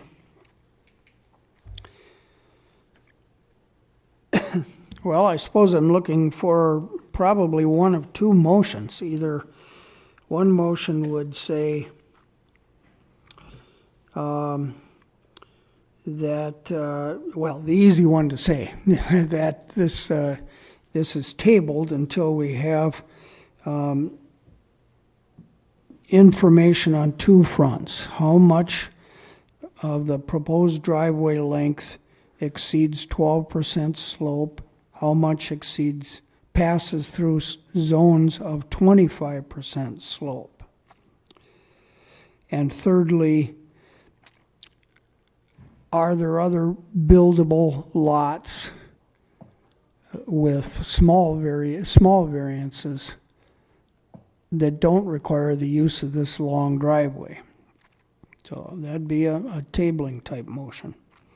The other motion would be to make a conclusion of law that this variance should be granted because there is unnecessary hardship if we turn it down, that this property has unique property limitations, and there would be no harm to the public interest if we approve it.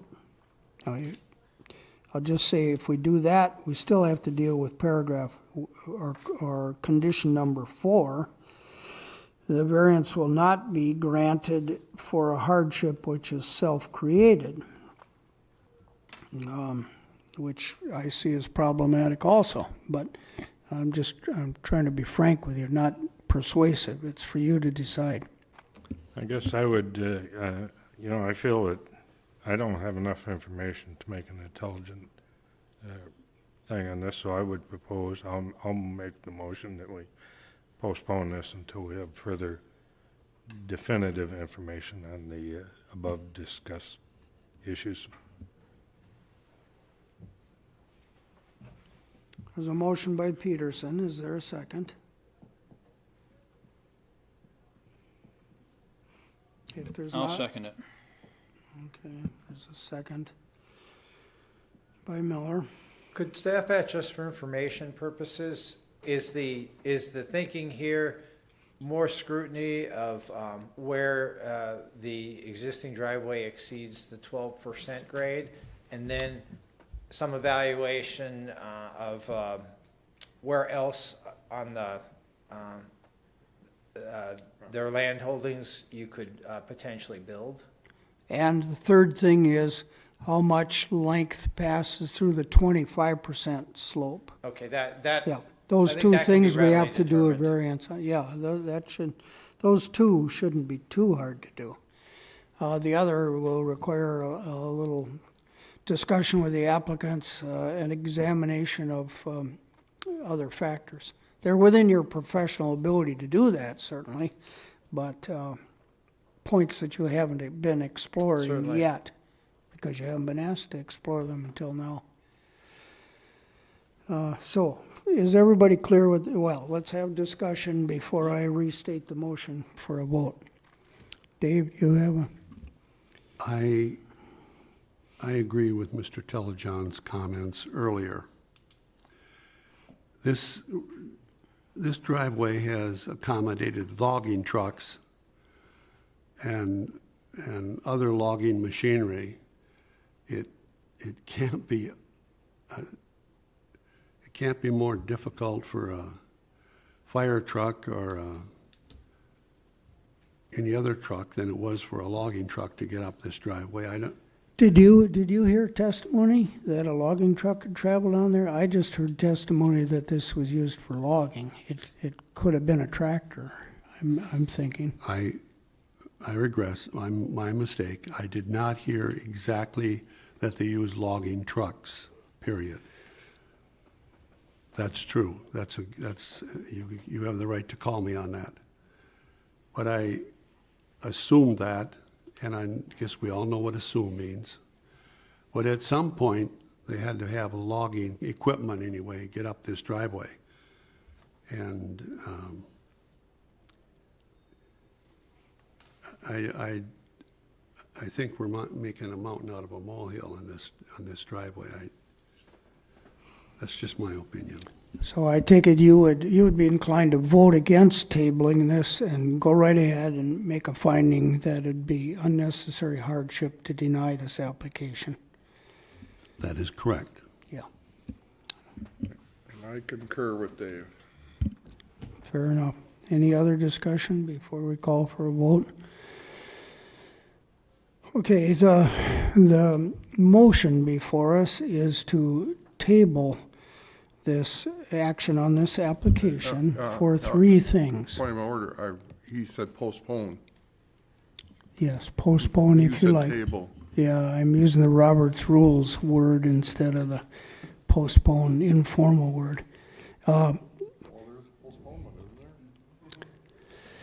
isn't there? There's, okay, we'll call it postponement. It would be, we would not take it up again until the three bits of information we ask for are available. That's, yeah. And those three are the length of 12% slope or more, the length of 25% or more slope, and the examination of feasible alternative building sites on the 98 acres. Is the motion clear now? Okay. I think we're probably going to need a show of hands on this. Is there another point you wanted to make, Mike? No, I was just going to say, just for clarification, your next scheduled meeting date, I believe, would be January 25th, that fourth Thursday in January. Just for clarification, that would be the soonest it could come back to you.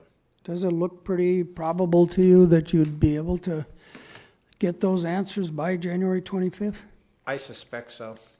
Well, I mean, we're not going to hold you to it. It's you don't report to us in the real sense of the term.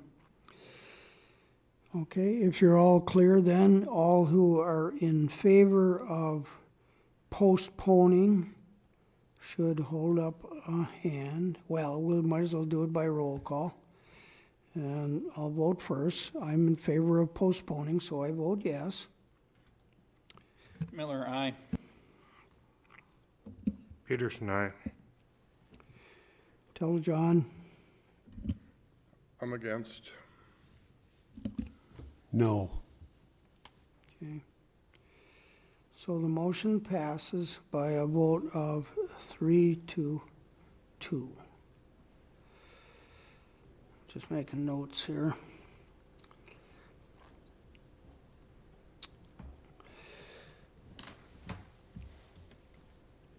And that's, I guess, that stops everything on this application for the time being. We'll ask the staff to incorporate it in the agenda of a future meeting when you've got answers for us on those questions. Thank you.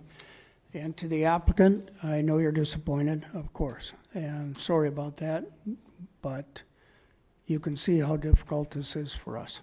It's very, very rare for us to have a split vote on anything. If you want to say anything, you can say it. It's not a hearing now. We've ended the actual discussion of your matter. We can gather this information, and I have actually some of it today, right? The floodplain discussion. Jared is right that the fairly issued floodplain map is not correct. Thought I should have had the loan with me because that was part of that practice, and I still have the map that dictated whether or not the property that we went through the loan process was acceptable or not. Okay, you'll get a chance to cover those things when we meet again on the topic. There's no, it does no good. By then, I will probably have forgotten, so I'll need to hear it again. And just to be clear too, LOMAs are for individual sites only. Data from other LOMAs don't determine other sites. So, But this is the low watershed, and there was an engineering study done around the whole area. And I can tell you though, all of flat is not conducive to buildings. Technically, as far as gaining the distance to 25%, you can see on the map here, all we have to do, and I actually have a map of that on my computer right now, showing the cumulative distance cutting through the 25% slope. The 12%, I can go back and try and get better measurements, but in the end, you'll have that information, Is there a quantifiable number that you would say there are this many feet, so that's okay, and this many feet, so that's not okay? Nope. it's just So on we that can see date. that it goes through, so we know that it does I think I need to stop the discussion here. We'll take it all up again. Thank you.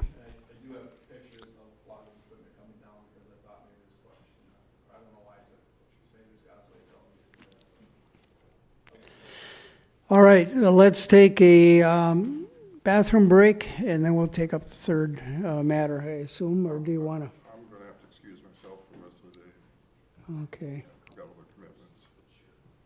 We still have a quorum of people who were present last time, if we need it. Yeah. Thanks for sticking with us as long as you did. Oh, good. Okay. Well, how about we... Good. Let's be back here at 12:30 then.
Says 12:28 on the clock on the wall, but I'll call us to order again. Anyway, this one does not need a hearing. Correct, Mr. Chair and members of the board. So this is in regards to the Dave and Kimberly Ward hearing that you had at your September Board of Adjustment meeting. At that meeting, there was a vote to approve of their variance application, but not as a straight variance. It was in the form of a relief by reasonable accommodation. Our staff, after that meeting, took and drafted the reasonable accommodation document. And then Chairman Malik signed the document, and I signed it as well. After that, the wards and their agents had some suggestions to present. And so I originally handed out the agreement that was signed by Chair Malik and myself at your October meeting. And since then, there's a couple changes that they would like to see done. And so I'm going to go through the document and I'm going to highlight the changes for you. So the new document is up on the screen there. Can you make it larger? Do you have that ability? Absolutely, yep.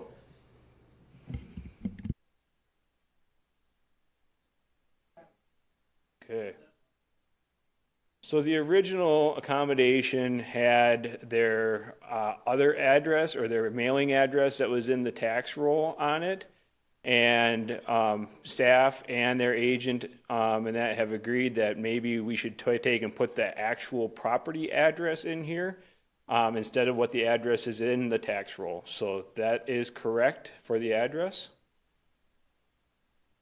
The main findings and content of the document stayed the same.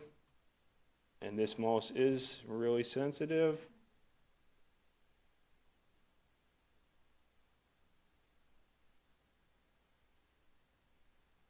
The next change was the wards council suggested adding in just this abbreviation, so that's how we can reference it later on in the document. The original one, I want to point out, we did make one change from the original draft, that the affidavit of Edith Ward will be attached to this relief of reasonable accommodation and recorded on the deed versus having two separate documents recorded on the deed, just so that it's very clear that it's all part of one package. So that was already done. I just wanted to point out that that was a change that we accommodated the wards on. So the last point, and that is provision number 9 that the wards would like to see a change to. You'll see that the first sentence here is the exact same as what was in there previously. The original document had that county staff could conduct unannounced on-site inspections and that to determine compliance. And this document basically comes out and says the zoning or land use administrator or designee may conduct inspections at reasonable hours with 24 hours notice to check for compliance with this document during construction. So how would you propose to give that notice? What if nobody answers the telephone when you call? Is this going to be a written notice? I don't suppose. No, it would have to be a phone notice, I suppose.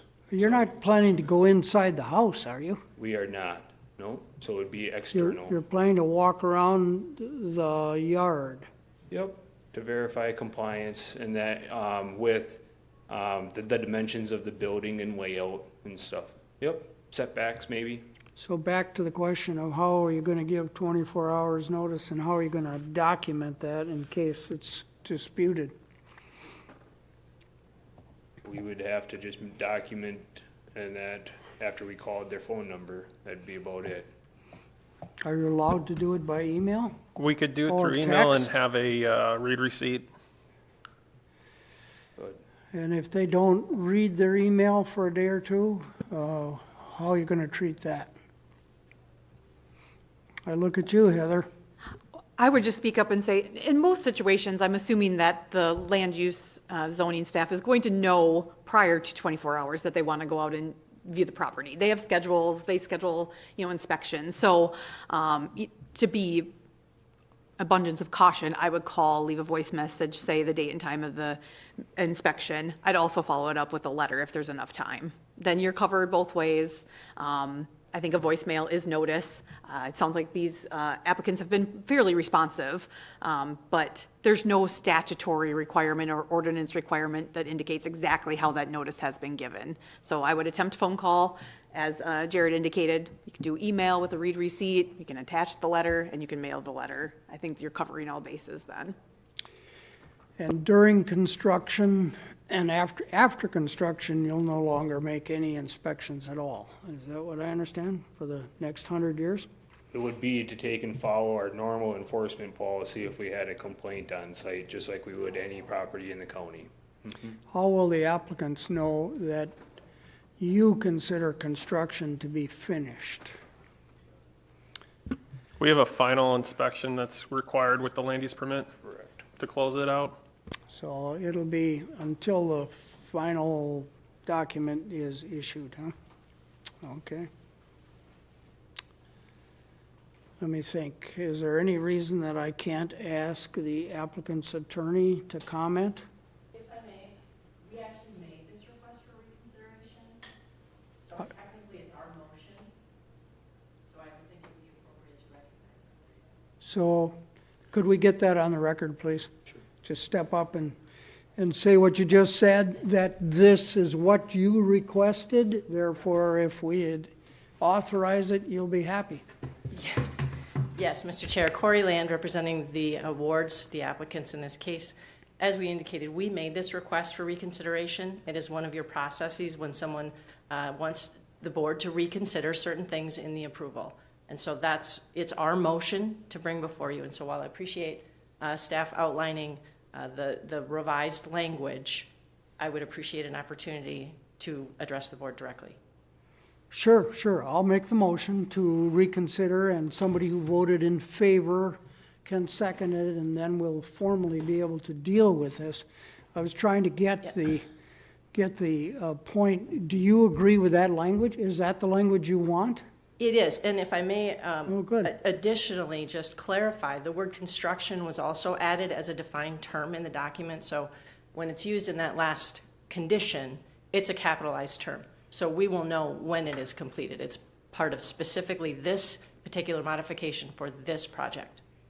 And you heard Mr. Wayner say that he and the staff consider during construction to be up until they issue that final document. And we completely understand there will need to be inspections during construction.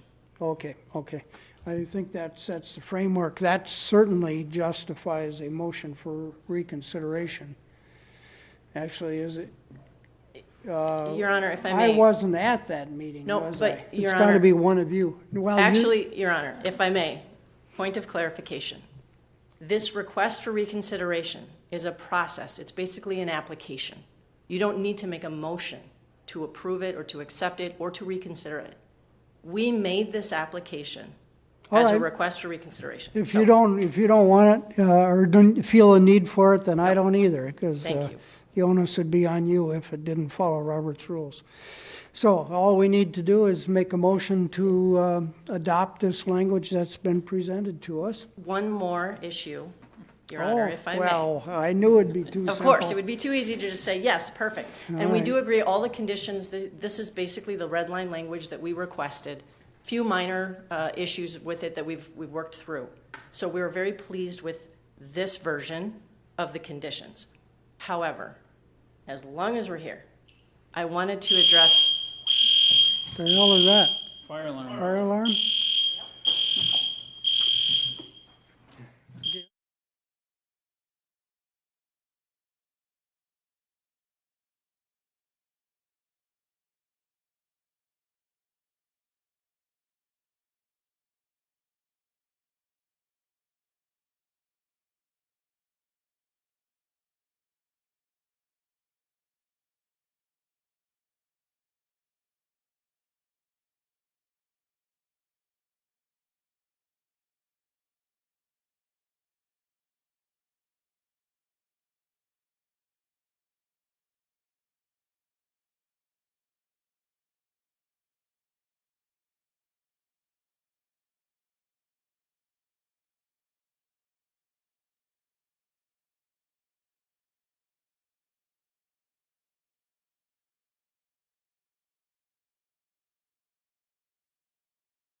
So I guess we're all here. For the record, it's 12:40. I forgot to sign us out, but on the record will show that there was a fire alarm. It's now been canceled. We're back. The attorney was about to describe her additional request. Thank you, Mr. Chair, members of the commission. So as we did indicate in our materials, we do have two issues that we'd like to raise with you. First has been resolved, which is great. The second one is when you originally considered the variance findings, and I put this up on the screen. Number one, there must be unique property limitation preventing strict compliance with the ordinance, and your finding was the Board of Adjustments concludes the property does not have any unique property limitations that prevent strict compliance with the ordinance due to the flat nature of the property above the bluff.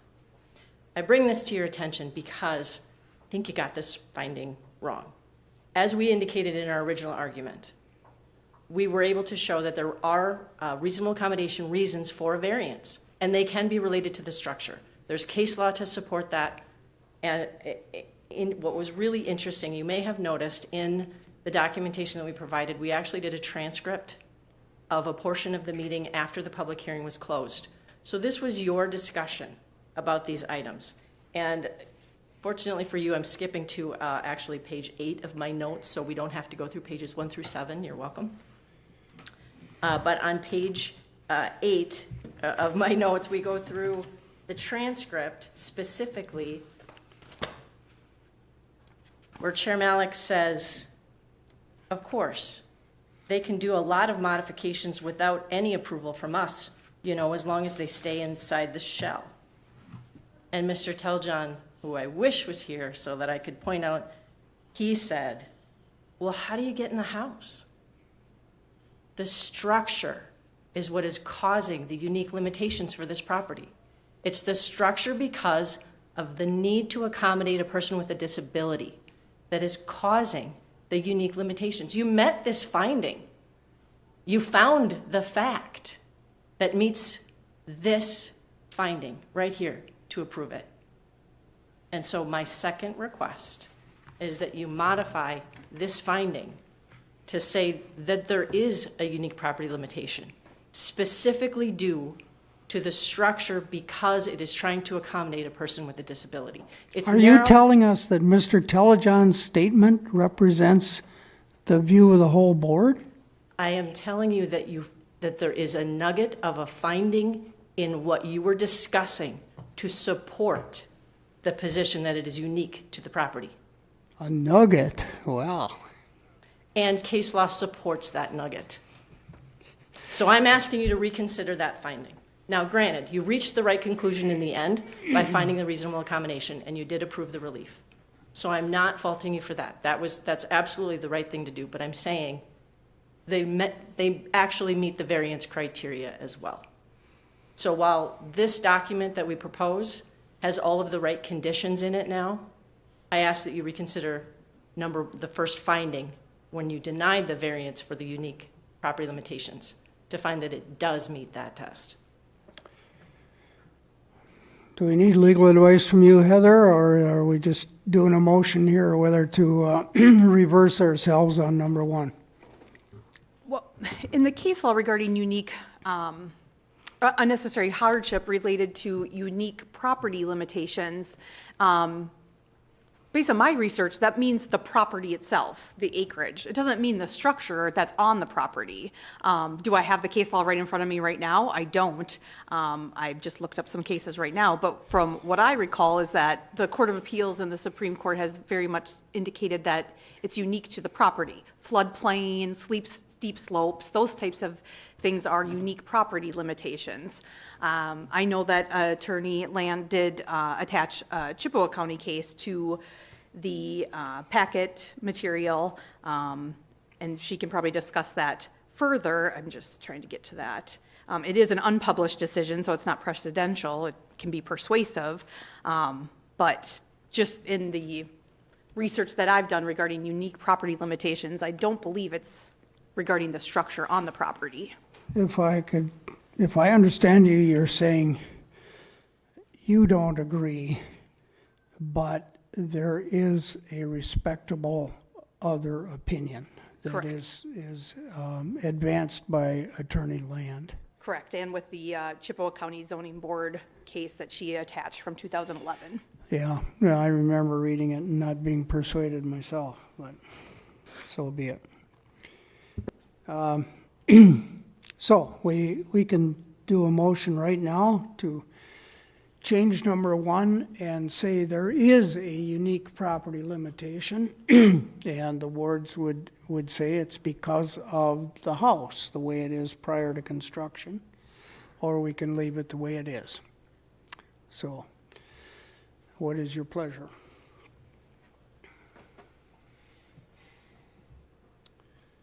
If you want me to frame it up by making a motion, I certainly will do that, but if you're ready to do it, any of you, go ahead.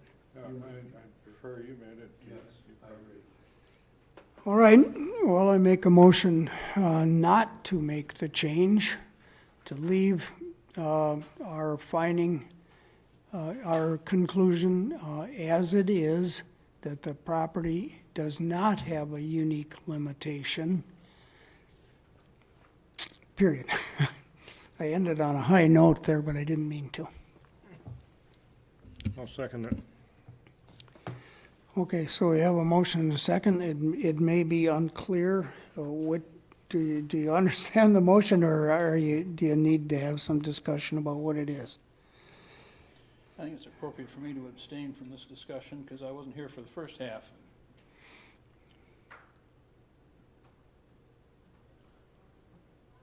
Yeah, I guess. Everything we have is based on a written record, which you may have read, but if you didn't, and there was testimony. So yeah, so abstaining's fine for you, Joe. Okay. What is the implication for the wards? Well, I think if we reverse number 1, it would no longer be a non-conforming property. No, it would still retain its non-conforming status. The variance doesn't change that. Would it? There would be no impact.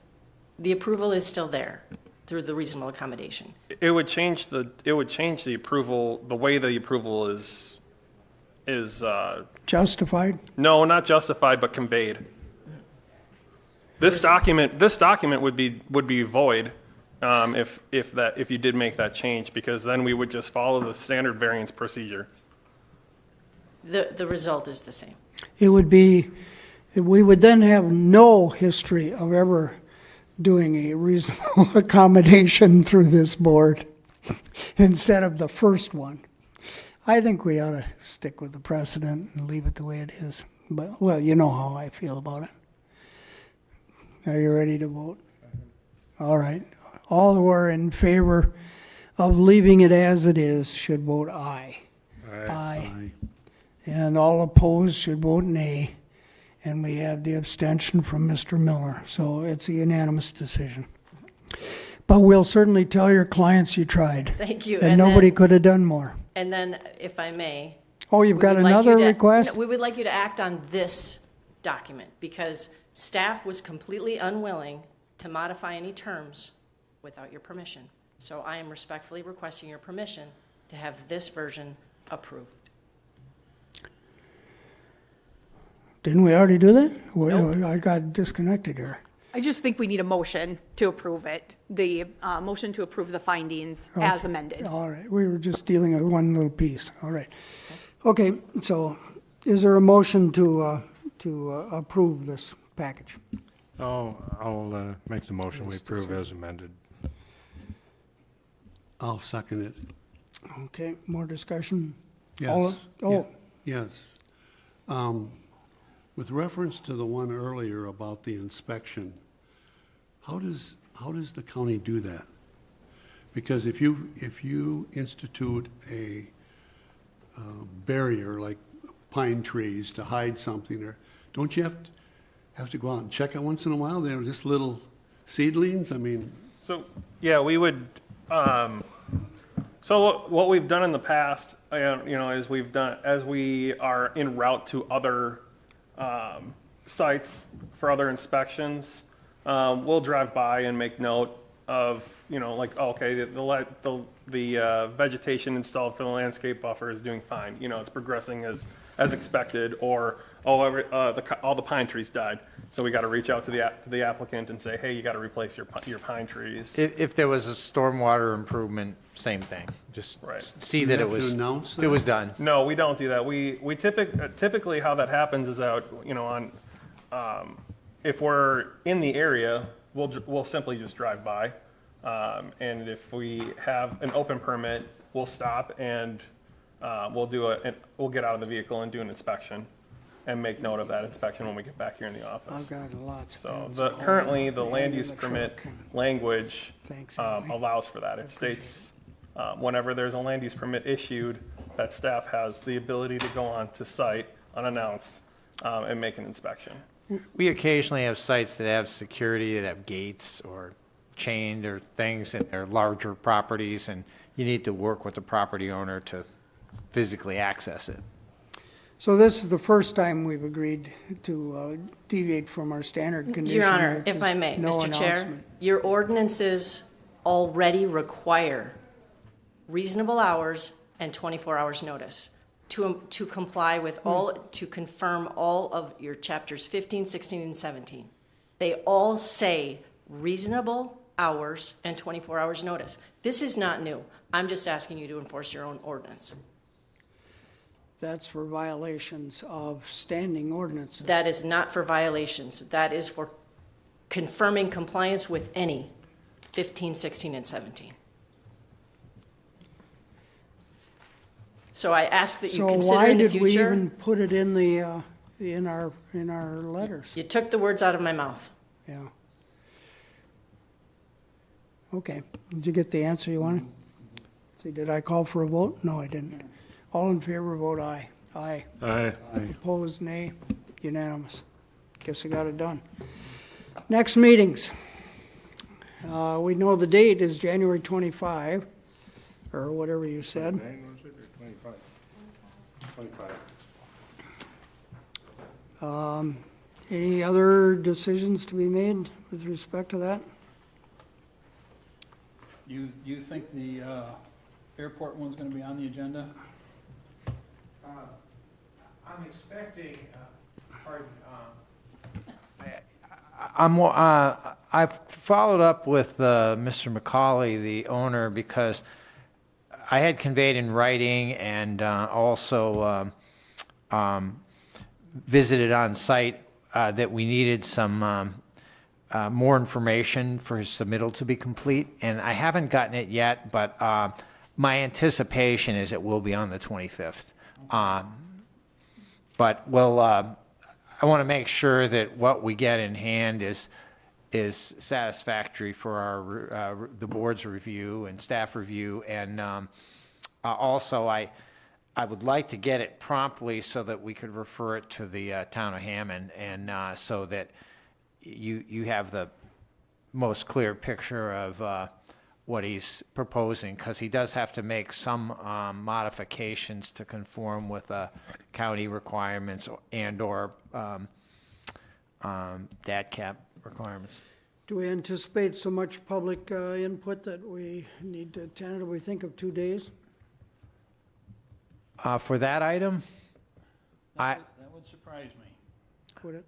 You're not expecting many No. people? No. Good. The only reason I bring it up is, Julie, I'm going to be representing the town for that one, so make sure you've got a quorum to be able to take any action on it. Are you planning to testify, are you saying? Quite possibly. That's somewhat problematic. I mean, obviously, you'd recuse yourself from participating Yeah, on the right, board yeah, and voting, yeah, but being in the same room with us and taking a position is not a best practice because, well, why? Because we all like you, you know, and what you say over there, we would tend to want to say, gee, I don't want to disappoint Joe. I better give him what he wants. That's why the best practice is not to have a board member presenting something on behalf of a client, you know. But we'll live with it. If you're the best spokesman for the town, I guess we'll live with it. And you know, if it's opposed, If there is opposition to whatever the town is asking for, or the applicant is asking for, they may bring it up. If it's taken upstairs to the court, they may say, oh, that's evidence of a bias because the board members like this guy, this fellow member of theirs. It's just a factor to be involved, is the way I see it. So go ahead, do what you have to do. Okay. But recognize that it could be problematic. All right. Anything else to talk about? Well, it's kind of bumpy using this new process, but we'll get there. It is bumpy. Yeah, yeah. Yep. So, this is the best time to say Merry Christmas, huh? Or Happy Holidays, whatever you want, yeah. Wish you all the very best. You adjourned us then? Oh, 12:56, and I declare us adjourned.